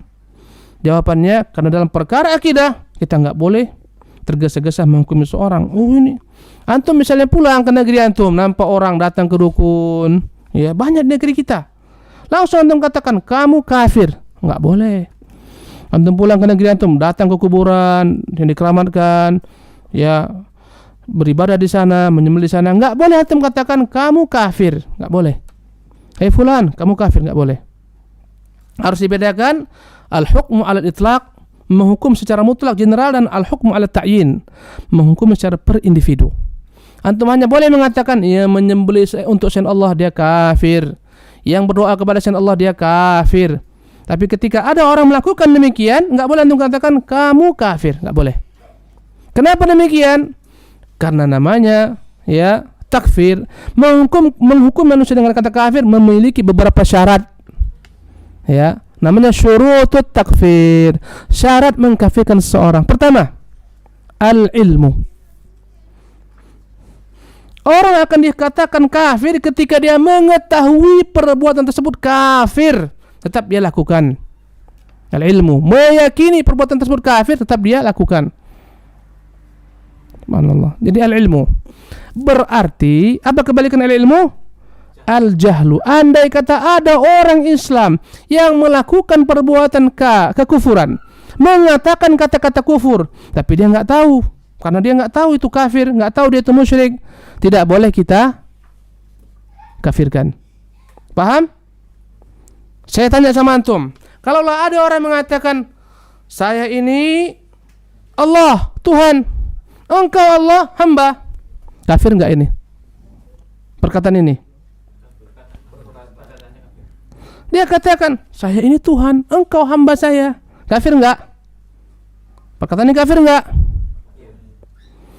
Perkataan kafir. Tetapi, tahu enggak antum? Rasulullah menyebutkan, lallahu asyaddu farhan bitaubati abdihi min hadha. Ya. Sesungguhnya Allah lebih menyukai, menyenangi taubatnya seorang hamba daripada seseorang ini. Ya. Seseorang yang dia di tengah padang pasir membawa untanya, lengkap dengan segala macam bekalnya. Kemudian dia tamatkan untanya di bawah naungan pohon yang rindang, dia pun tidur. Ketika dia tidur dan terjaga tidurnya, ternyata untanya telah pergi meninggalkannya. Unta dengan semua bekalnya pergi. Maka ketika itu dia begitu stresnya. Kenapa? Di padang pasir nggak ada unta. Di padang pasir nggak ada makanan. Kira-kira apa ujungnya? Kematian. Akhirnya dia pun pasrah. Dia pun pasrah menunggu ajalnya. Tidurlah dia menunggu ajalnya datang. Pasti kelaparan, pasti lama-lama akan menjadi apa? Binasa. Pasrah dia kepada Allah Subhanahu wa taala.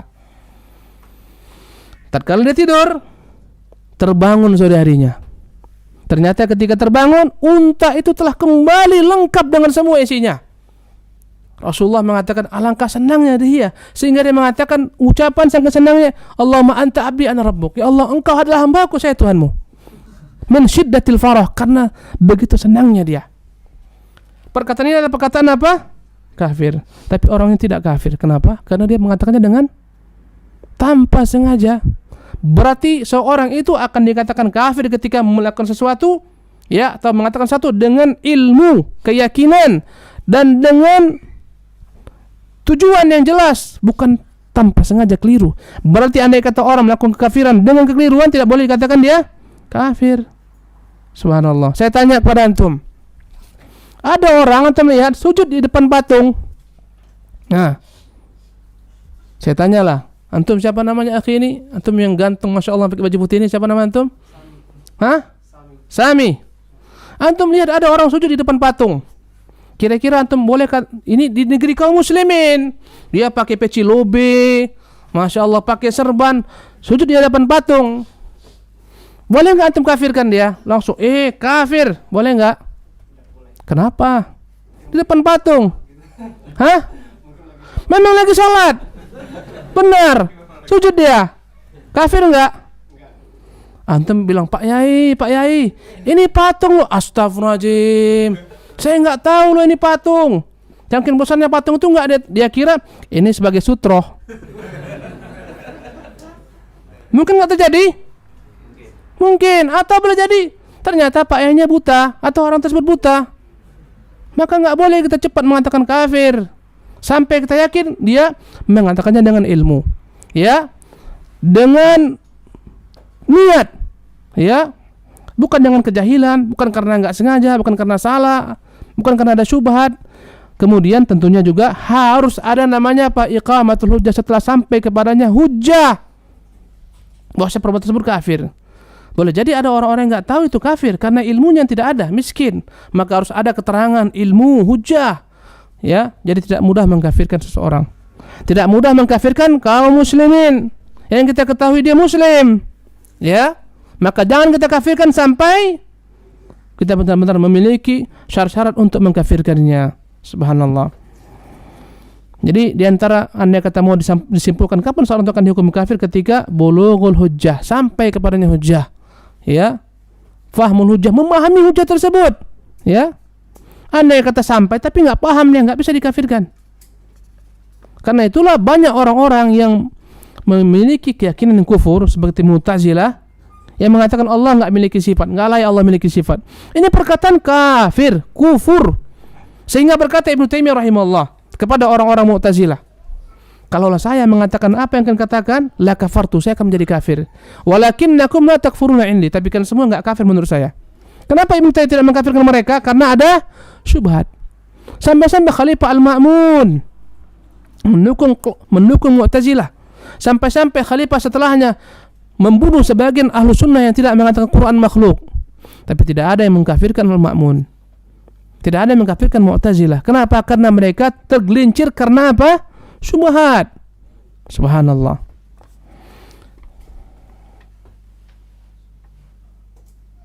Ini pertanyaan yang menarik yang ketiga. Mengapa kita masih harus membahas mengenai tauhid sedangkan kondisi negeri kita kaum muslimin sedang dilanda kesulitan di bidang ekonomi, politik, dan keamanan? Kita katakan karena tauhid itu adalah merupakan pondasi agama Islam. Kadang-kadang orang punya syubhat, ini syubhat loh. Ustaz untuk apa bicara tauhid? Orang sampai ke bulan, antum sibuk dengan tauhid. Kita katakan orang sampai ke matahari pun nggak ada apa-apanya, ya, daripada seseorang yang tidak mengenal Allah Rabbul Alamin sebagai pencipta alam semesta. Dan orang yang kabur tauhid, semua nilai agamanya kabur. Subhanallah. Bagaikan pondasi, bagaikan yakni bangunan, pondasinya adalah tauhid. Andai kata antum, saya muslim Ustaz, saya udah haji, saya udah umrah, saya udah salat, tapi ternyata masih datang ke dukun. Ternyata subhanallah masih meyakini jimat mendatangkan manfaat. Ternyata yakin dengan paranormal, kiamat pada tahun 2012, ya. Kiamat pada tahun 1999, bulan 9, ya, tanggal 9, jam 9, menit 9, semuanya subhanallah. Andai kata seorang muslim memiliki akidah yang keropos, terancam keislamannya, terancam batal gugur semua perbuatannya. Subhanallah. Makanya andai kata antum mengaku muslim, harus kuatkan pondasi akidah. Kalau enggak gugur. Orang yang pergi haji tapi dia dukun, enggak ada guna. Hajinya gugur. Subhanallah. Ya.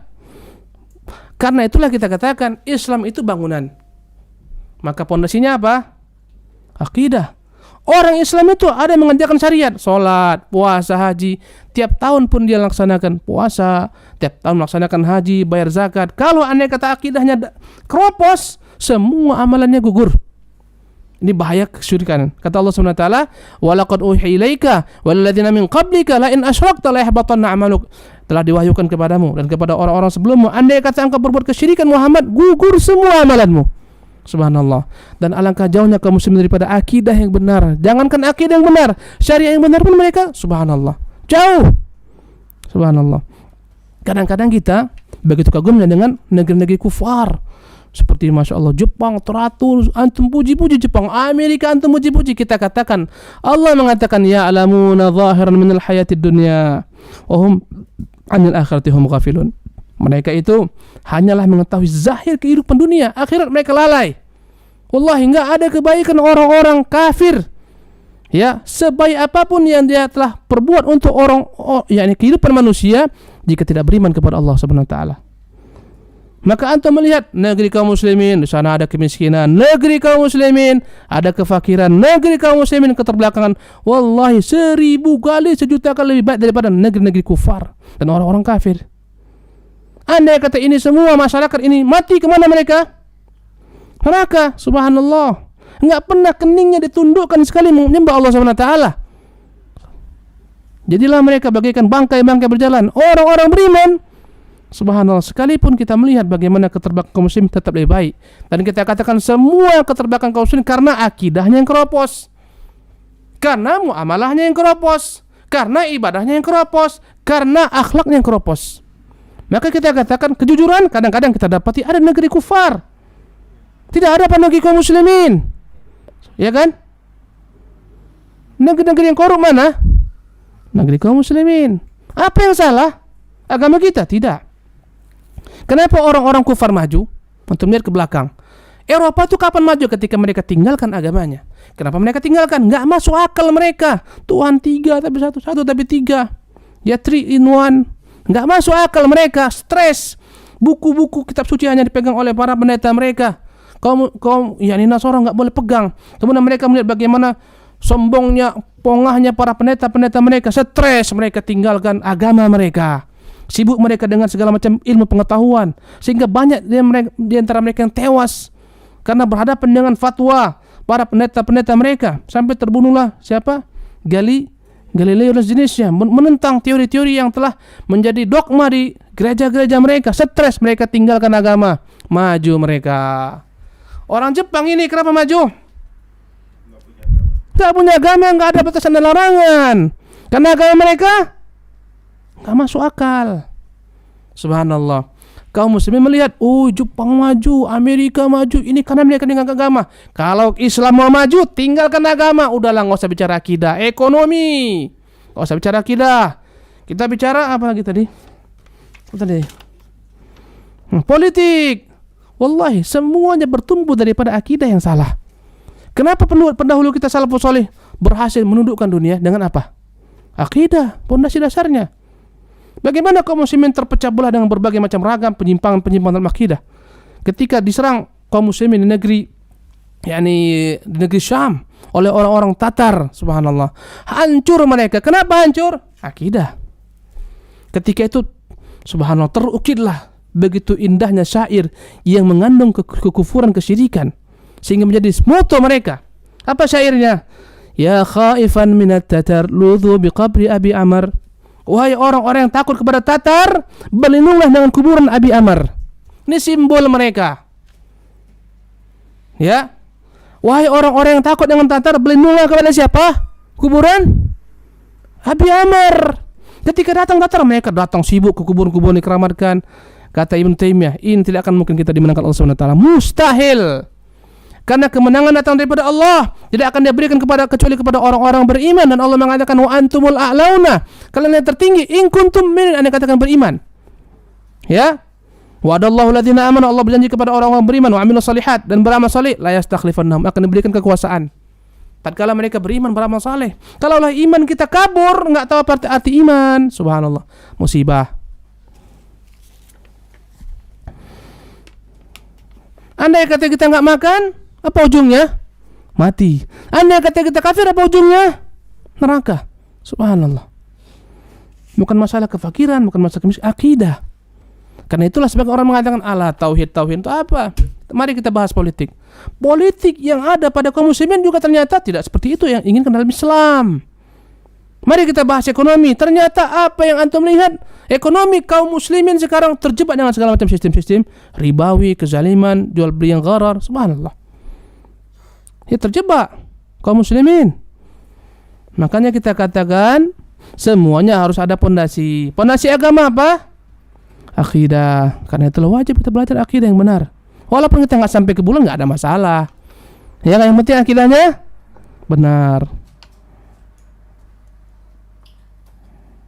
Tayyib. Cukup ini nih. Ini banyak pertanyaan ya. Akhwat ya. Pokoknya antum berhentikan anak ya. Dalam kondisi dan situasi seperti ini, apakah seorang muslimah diperbolehkan buka hijabnya? Tidak boleh. Ya. Antum sekarang perempuan-perempuan pakai jilbab rupanya di sini disuruh buka. Enggak kan? Ya kenapa antum buka? Subhanallah. Dengan alasan nanti saya dikucilkan. Kenapa antum tinggal di negeri seperti ini? Resiko antum. Bentuk komunitas. Antum buat komunitas antum. Ya, subhanallah. Andai kata antum malu sendiri pakai hijab, buat 2-3 orang dakwah ya muslimah-muslimah di sini. Akhirnya enggak jadi aneh lagi. Subhanallah. Jadi antum dakwahi manusia supaya mereka juga merasa nikmat dengan dakwah tersebut. Jadi enggak ada masalah dalam perkara ini. Allahumma kecuali andai kata dipaksa, ya, diletakkan di kepala seorang perempuan, kalau enggak kau buka jilbabmu ini saya tembak kepalamu ini. Ini darurat. Membolehkan seorang, ya. Saya kerja Ustaz, andai kata saya pakai jilbab saya enggak diterima bekerja.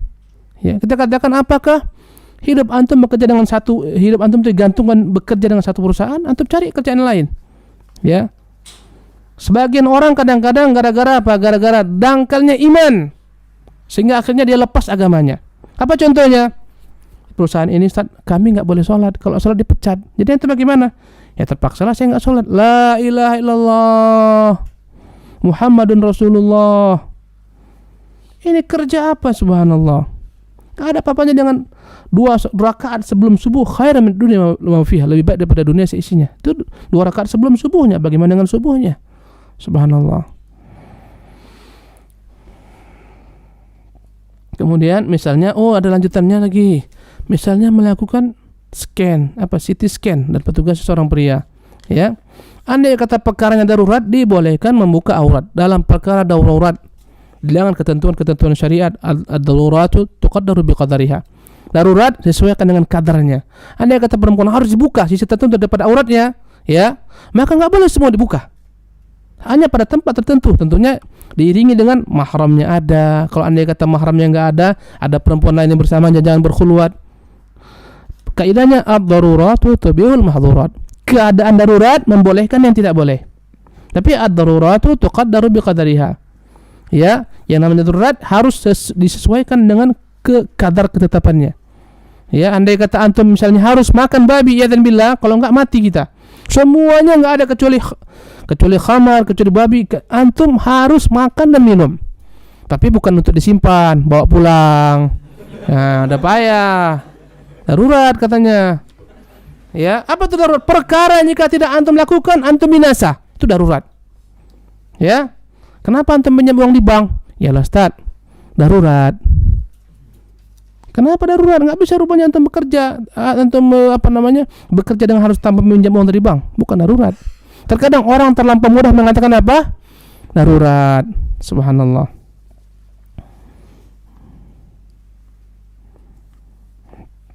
Apakah seorang muslim yang bukan mengikuti sunnah Rasulullah? Kalau mengikuti sunnah bahaya nih. Apakah seorang muslim yang bukan mengikuti sunnah Rasulullah atau salafi, tapi tetap melaksanakan ritual ibadah sesuai Islam, apakah masih disebut sebagai saudara seakidah? Iya, semua kaum muslimin saudara seakidah. Dan kata-kata ahlu sunnah ataupun salafi bukanlah dia itu merupakan kelompok ataupun sekte. Tidak, wallahi. Ahlu sunnah itu identik dengan Islam. Islam itu identik dengan salaf. Ya, maka semua kaum muslimin wajib menjadi ahlu sunnah, wajib menjadi salaf. Apa itu ahlu sunnah? Ahlu sunnah adalah orang-orang yang berupaya mengikuti sunnah Rasulullah SAW. Apa itu salaf? Salaf adalah orang-orang yang berusaha mengikuti generasi awal. Karena kata salaf bermakna apa? Generasi terdahulu. Siapa generasi awal? Para sahabat dan para tabi'in. Siapapun yang tidak mengikuti cara beragama salaf dan ahlu sunnah, dia tersesat. Wajib hukumnya. Ya, jadi jangan antum katakan, Ustaz, saya nggak ikut salafi lah, saya nggak ikut ahlu sunnah, tapi saya sholat. Saya tanya, antum sholat sesuai sunnah siapa? Andai kata antum sholat sesuai sunnah Rasulullah, berarti antum ahlu sunnah, berarti antum salaf. Tapi Ustaz, saya sholat zuhur saya 8 rakaat, baru kita bilang masalah. Ya, tapi Ustaz, puasa saya setengah hari sampai jam 12 saya berpuasa, bermasalah dia. Jadi antum harus pahami ini kata-kata sunnah, kata-kata salaf. Saya tanya, sini siapa yang bukan salaf? Angkat tangan. Siapa yang bukan salaf? Siapa yang bukan ahlu sunnah? Kalau antum katakan, Ustaz, saya bukan salaf, berarti antum katakan, saya bukan muslim. Bahaya. Antum katakan, saya bukan ahlu sunnah, berarti antum bukan seorang muslim. Wajib semua orang menjadi ahlu sunnah dan menjadi pengikut salafus saleh. Walaupun kita mustahil dapat menyaingi mereka, menanding mereka, mustahil. Walaupun kita berusaha untuk mengikuti mereka, tapi menyamai mereka mustahil. Ya, berkata Anas, saya mencintai Rasulullah, mencintai Abu Bakar, mencintai Umar, walaupun saya tidak akan mampu beramal sebagaimana amal mereka.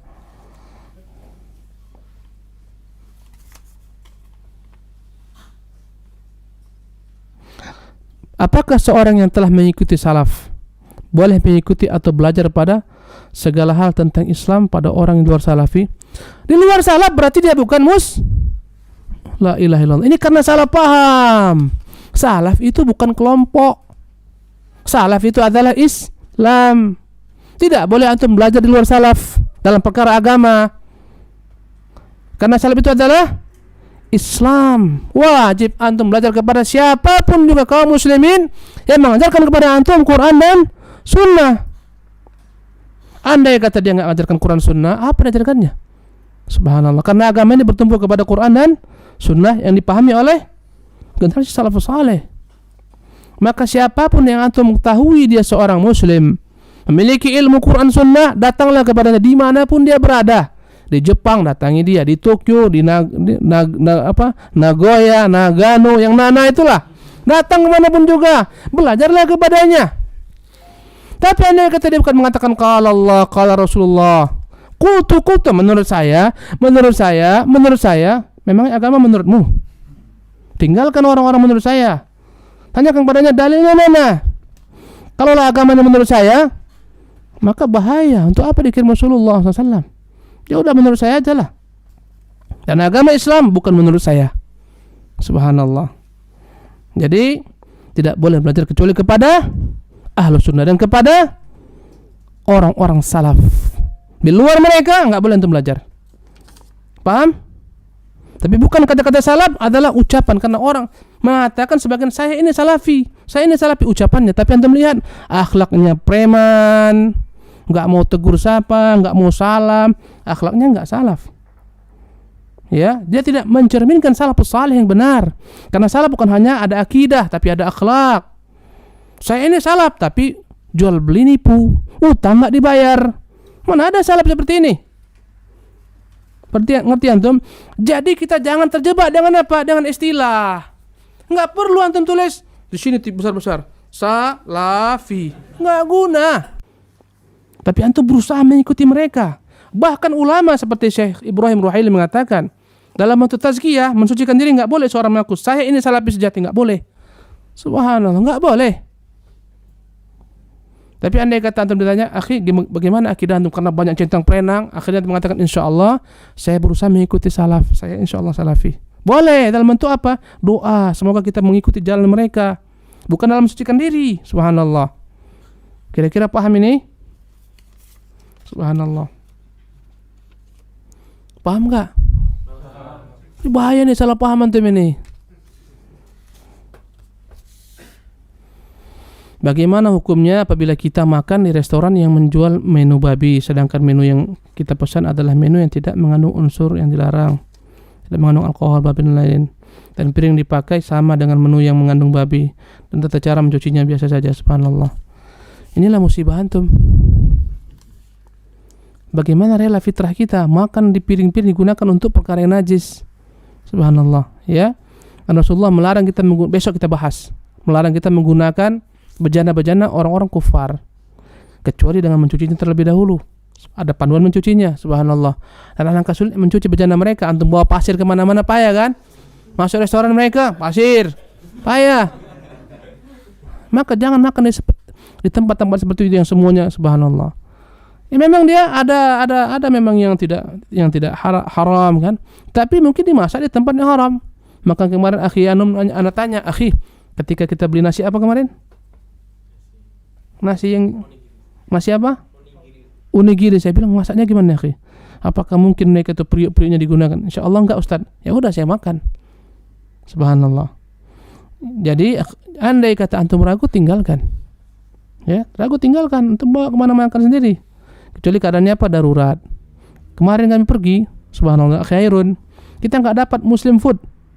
Dihidangkan kepada kita daging, dikasih kita burger. Kita nengok aja cuman gini. Terakhir kita pesan apa? Order hanya sekedar inilah jus, orange juice, 2 kali orange juice lagi, ada buah itu makan. Itu semua kita nengok-nengok aja. Dan itulah Islam, subhanallah. Dia enggak mau masuk ke perut sesuatu yang haram. Ya. Wallahu tabaraka wa ta'ala alam. Satu lagi ya. Masya Allah. Mumtaz. Ustaz, apa perbedaan antara tauhid dan akidah? Tauhid hanya membahas tentang Allah SWT semata. Rukun iman ada berapa? 6. Pertama, beriman kepada Allah.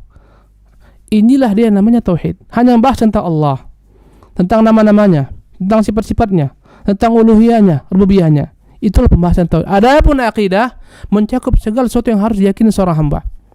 Masuklah ke dalam akidah beriman kepada malaikat, kitab-kitabnya, rasul-rasulnya dan seterusnya. Jadi tauhid itu adalah bagian daripada apa? Pembahasan akidah. Akidah lebih umum. Beriman kepada adanya jin, meyakini adanya syaitan, meyakini adanya iblis, itu bagian daripada apa? Akidah. Tapi bukan bagian daripada tauhid. InsyaAllah kita akan bahas nanti tentang masalah tauhid. Wallahu tabaraka ta'ala alam. Nah. Bagaimana hukumnya kalau percaya pada vonis pernyataan dokter, misalnya umur tinggal 6 bulan lagi dan sebagainya? Kita katakan umur di tangan Allah SWT. Ya, kata Allah SWT, wa ma tadri nafsun ma taksibu ghadan wa ma tadri nafsun bi ayyi ardin tamut. Tidak akan pernah ada jiwa mengetahui apa yang akan terjadi, apa yang akan dia lakukan esok hari. Dan tidak akan pernah ada jiwa mengetahui di negeri mana dia mati. Ini adalah perkara-perkara gaib yang hanya Allah mengetahuinya. Walaupun kita punya rencana besok harus buat seperti ini, A, B, C, D, terkadang apa yang kita rencanakan tidak terjadi. Yang terjadi adalah keinginan Allah Subhanahu wa taala. Wa ma tasyauna illa an yasha Allah. Tidaklah akan berkehendak kecuali yang terjadi adalah kehendak Allah Subhanahu wa taala. Kemudian ketika datang seorang ke rumah sakit, dokter memvonis, ini engkau stadium 4 nih. Usiamu paling lambat 3 bulan lagi, dan seterusnya. Kita katakan ini perkara yang tidak layak seorang manusia menghukuminya. Boleh jadi lebih cepat daripada itu, boleh jadi dokter yang memvonis mati lebih dulu. Ya kan? Dan kita harus meyakini kebenaran Allah Subhanahu wa taala.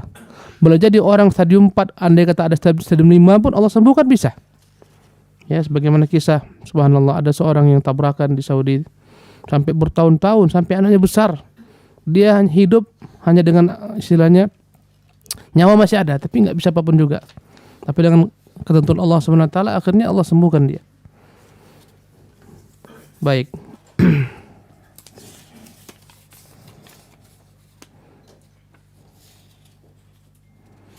Apa hukumnya Ustadz ikut pemilu? Apakah ini termasuk dalam taat pada ulil amri sebab mereka yang menang pemilu? Yang jelas, ya, demokrasi bukan daripada Islam. Itu adalah adopsi daripada orang-orang kufar. Yang dia bukan juga sama dengan konsep musyawarat. Dalam agama Islam ada konsep apa? Musyawarat. Kata Allah, wa amruhum syura bainahum. Mereka bermusyawarat antara mereka. Wa syawirhum fil amri, bermusyawarat dengan mereka. Ya. Dan syura itu musyawarat, berbeda dengan demokrasi. Musyawarat bukan bertumpu dengan suara orang banyak. Ya, boleh jadi yang minoritas itu yang paling baik, pendapatnya itu yang akan diikuti. Kemudian musyawarat senantiasa melandaskan diri kepada konsep-konsep Quran dan Sunnah. Musyawarat Nabi, para sahabat selalu merujuk kepada Quran dan Sunnah. Adapun demokrasi bukan bertumpu kepada Quran dan Sunnah, tapi kepada kepentingan orang banyak, suara orang banyak. Yang lebih dahsyatnya lagi, demokrasi ya menyatakan diri sebagai apa? Suara rakyat adalah suara Tuhan. Ini bahaya, ya. Tetapi apapun ceritanya, dalam kondisi tertentu yang sifatnya sempit, nggak ada jalan lain. Misalnya ada dua kandidat, yang satu seorang muslim, yang satu kafir. Maka andai kata kita dipimpin oleh seorang kafir, dampaknya banyak negatif terhadap Islam. Ketika itu boleh jadi menjadi suatu kewajiban bagi suatu tempat, masyarakat suatu tempat untuk memilih, ya. Tapi sifatnya bukanlah secara mutlak. Dalam kondisi tertentu dia menjadi pilihan, ya. Allah Ta'ala alam. Barang siapa yang meniru ciri khas suatu kaum, sesungguhnya mereka bagian daripada kaum tersebut. Pertanyaannya, apakah seorang bisa batal keislamannya dengan ancaman hadis ini? Baik, konsep tasyabbuh, meniru orang kafir, yang disebut tasyabbuh adalah yang berkaitan dengan perkara-perkara agama mereka, ya. Contohnya sekarang adalah tahun baru berkaitan dengan hari Natal. Hukumnya haram bagi orang-orang Islam mengikuti perayaan-perayaan seperti ini. Kenapa? Karena Rasulullah mengatakan, man tasyabbaha biqaumin fahuwa minhum. Barang siapa meniru suatu kaum akan digolongkan kepada bagian mereka. Kemudian juga ada simbol-simbol yang memang diketahui itu simbol orang-orang kufar, nggak boleh kita pakai. Contohnya adalah simbol salib.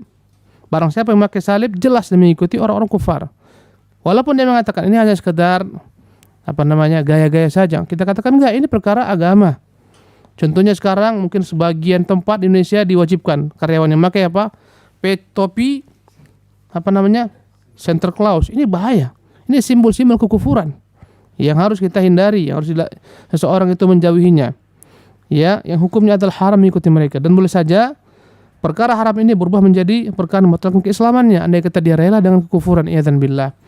Adapun perkara-perkara yang berkaitan dengan adat istiadat, kemudian makanan, pakaian, seterusnya, ya, ini selama tidak bertentangan dengan ruh Islam, syariat Islam dibolehkan. Ya, contohnya pakaian yang kita pakai ini, orang Jepang pakai jaket seperti antum juga pakai, dan seterusnya, menjadi pakaian manusia, menjadi pakaian bangsa manusia seperti apa yang antum kenakan ini. Tatkala kita memakainya, orang tidak mengklaim kita ini orang kafir, ini agamanya Shinto, enggak. Maka hal-hal seperti ini dibolehkan dan tidak digolongkan ke dalam bentuk tasyabbuh, ya. Seperti juga menggunakan berbagai macam fasilitas dunia. Ya, Rasulullah SAW juga memakai pakaian suhaliyah. Suhaliyah adalah pakaian yang terbuat dari Yaman. Yaman adalah notabene ahlul kitab, orang-orang Nasara. Enggak ada masalah Rasulullah memakainya. Ya, kemudian juga seperti makanan dan seterusnya, ini perkara-perkara yang boleh-boleh saja. Ya. Selama tidak bertentangan dengan apa? Dengan syariat Allah Subhanahu wa taala. Bahkan kita mengetahui sebagian daripada perkara-perkara yakni strategi perang diambil daripada orang kufar. Apa contohnya? Perang Khandaq dari mana diambil? Salman Al-Farisi dari mana? Dari Persia. Ya, kita menggunakan semua fasilitas dunia ini, laptop, internet, ini orang-orang kufar yang makainya, membuatnya. Tapi dalam perkara ini kita tidak tercela makainya. Subhanallah, ini kemudahan Allah berikan kepada kita. Ya. Jadi yang disebut dengan tasyabbuh adalah perkara-perkara yang khusus atau spesial merupakan simbol-simbol kekufuran. Ini yang kita dilarang mengikutinya. Yang terkadang sebagian berkaitan dengan niat. Contoh, belajar bahasa Jepang, belajar bahasa Inggris. Ya, apa niat Anda? Anda kata niat untuk berbangga-bangga dengan Inggris, orang Amerika, berbangga-bangga dengan orang Jepang. Yang mereka itu adalah orang-orang kufar, kita kena. Ya, sehingga akhirnya ketika dia bicara seolah-olah subhanallah, dia menunjukkan dia bangga dengan kekufuran, bangga dengan negeri kufar, bangga dengan orang kafir, kena dia. Andai kata dia belajar bahasa Jepang, belajar bahasa Inggris, belajar bahasa Prancis seterusnya, bukan itu, tapi untuk kemaslahatan, ilmu pengetahuan dan seterusnya. Karena itulah Rasulullah perintahkan salah seorang sahabatnya yang bernama Zaid bin Harithah mempelajari bahasa Yahudi. 3 hari dia sempurnakan. Kata Rasulullah, sesungguhnya orang Yahudi orang yang selalu membuat tipu daya. Enggak aman surat-surat yang datang kepada kita. Hendaklah kalian mempelajari bahasa mereka. Maka dipelajari bahasa tersebut. Jadi tergantung kepada niat. Sampai kepada pakaian, makanan seterusnya. Andai kata kita memakannya karena bangga, ya, cara bermuamalah, ya, kita bangga mengikuti gaya-gaya mereka yang bertentangan agama Islam, kena. Ya, wallahu tabaraka taala alam. Pertanyaannya bagaimana status keimanan kekafiran orang-orang yang tidak pernah mendengar dakwah Islam? Misalnya seperti orang pedalaman. Mereka ini disebut dengan nama ahlul fatrah. Ahlul fatrah adalah orang-orang yang hidup tidak sampai kepada mereka syariat Islam. Ya, mungkin boleh jadi ada di suku tertentu di pedalaman, suku Asmat, suku Dani dan seterusnya. Mungkin di tempat-tempat tertentu yang jauh daripada masyarakat perkotaan, mereka tidak pernah dengar tentang Islam. Maka mereka ini disebut dengan nama ahlul fatrah. Dan pendapat yang paling benar, hari kiamat mereka akan diuji Allah Subhanahu wa taala. Ya, dan Allah telah mengetahui ke mana tempat mereka, surga atau neraka. Tapi ujian ini adalah sekedar menegakkan hujjah. Orang-orang seperti ini Allah Subhanahu wa taala akan siapkan untuk mereka hari kiamat api. Allah katakan masuklah. Yang mereka masuk ke dalam api berarti dia masuk surga. Ya. Tapi yang dia berlari kata Allah Subhanahu wa taala ini sebagai hujjah, ya, sebagai alasan di dunia kalian tidak akan pernah taat kepada Allah Subhanahu wa taala. Ya. Jadi ini pendapat di antara pendapat yang banyak yang paling dekat kepada kebenaran, dan ada di sana athar atau riwayat yang mendukungnya. Orang-orang yang tidak pernah mendengar dakwah, anak-anak orang kafir yang mati kecil, dan itu khilaf dalam ulama. Ya, orang-orang yang lemah akalnya, idiot, seterusnya, mereka semua akan dikumpulkan bersama. Orang-orang gila, dan Allah Subhanahu wa taala uji mereka untuk memasukkan ke mereka ke dalam surga atau ke dalam neraka. Insyaallah, mafhum ya.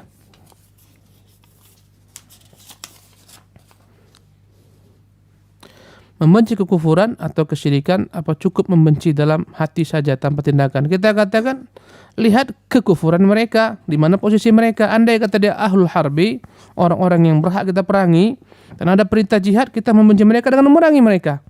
Andai kata mereka tetangga kita, ahlul dhimmah, ya, maka kita membenci mereka, agama mereka, dalam hati kita membenci mereka. Adapun muamalah, berusaha berbuat baik kepada mereka supaya menarik mereka kepada Islam dan seterusnya, ya.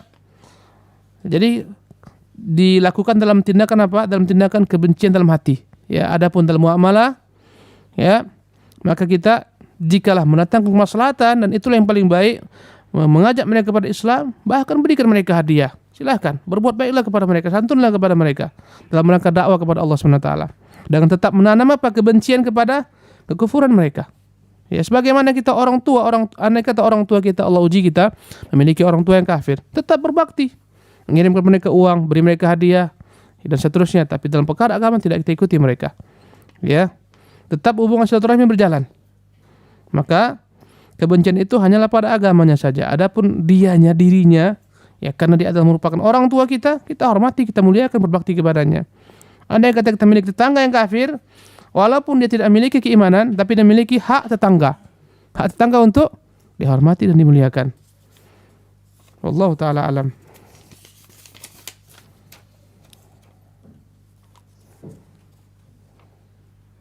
Bagaimana sikap kita terhadap orang Islam yang cenderung keras terhadap kekafiran dan terlihat membela Islam tapi di mata masyarakat menjadi buruk? Tentunya semuanya kita akan kembalikan kepada Al-Quran dan Sunnah. Bagaimana bersikap, bagaimana mengingkari. Andai kata dibentuk ormas kayak namanya LSM atau apapun juga, dan mereka ternyata dalam berdakwah tidak menempuh cara-cara Rasulullah SAW ajarkan. Dalam mengingkari kemungkaran juga mereka menyelisih cara-cara Rasulullah ajarkan. Maka mereka salah. Rasulullah mengatakan, man ra'a minkum mungkaran falyughayyirhu biyadihi. Barang siapa yang melihat kemungkaran, hendaklah dia rubah dengan tangannya. Andai kata enggak mampu, dengan lisannya, fa bilisani, wa in fa illam yastati fa biqalbi. Andai kata enggak mampu, maka dengan hatinya, wa dzalika dhaful iman. Dan itulah iman yang paling lemah. Andai kata kita melihat sebagian orang mengingkari kemungkaran, ya, dengan tangannya, kekuatan. Misalnya ada tempat-tempat diskotek, dia yakni datangi ramai-ramai, dihancurkan, ini adalah perkara yang menyelisih agama Islam. Karena bukanlah kewajiban mereka mengingkari demikian, bukanlah hak mereka, bahkan akan muncul peperangan, pertumpahan darah. Ya, maka ini perkara yang tercela. Tidak seperti itu agama Islam inginkan. Setiap orang harus melihat di mana porsi dirinya. Dan setiap orang harus bisa beda-bedakan ketika mendakwahi pemerintah, penguasa, berbeda dengan mendakwahi rakyat dan seterusnya. Ya. Maka andai kata orang melampaui batas, misalnya antum seorang muslim, tetangga antum seorang muslim dan dia melakukan perbuatan yang mungkar, minum khamar contohnya. Atau di sini misalnya dia minum apa? Sake. Antum ambil, antum hancurkan. Enggak benar. Ya, itu bukan hak antum, bukan kewajiban antum. Ya, dalam rangka menghancurkan demikian antum berikan nasihat jika memungkinkan. Andai kata khawatir karena antum lihat orangnya Masya Allah yang kejam, sangar, antum bicara akan kena tampar, ingkari dengan hati. Jadi tidak benar tindakan sebagian, apakah disebut ormas atau organisasi yang mereka dengan keras ya terhadap orang-orang kufar, bukan seperti itu maksudnya. Bukan pula kebenaran ketika sebagian daripada orang Islam karena kejahilannya bahkan mereka memberikan fasilitas bahkan dukungan kepada acara-acara keagamaan. Contohnya ini di Indonesia ada istilah Natalan. Sebagian daripada orang subhanallah kumpulkan ribuan orang untuk mengamankan Natal daripada sipil. Ya, daripada ormas tertentu. Mereka jaga gereja-gereja mereka seolah-olah ini adalah perkara toleransi yang kebablasan. Bukan seperti ini maksudnya. Bukan seperti ini maksudnya. Serahkan ke pengamanan kepada penguasa. Ngapain kita harus jaga rumah ibadah mereka dan seterusnya. Subhanallah. Ini bertentangan dengan agama Islam. Ya. Mengatakan saja selamat Natal itu masalah besar. Ya.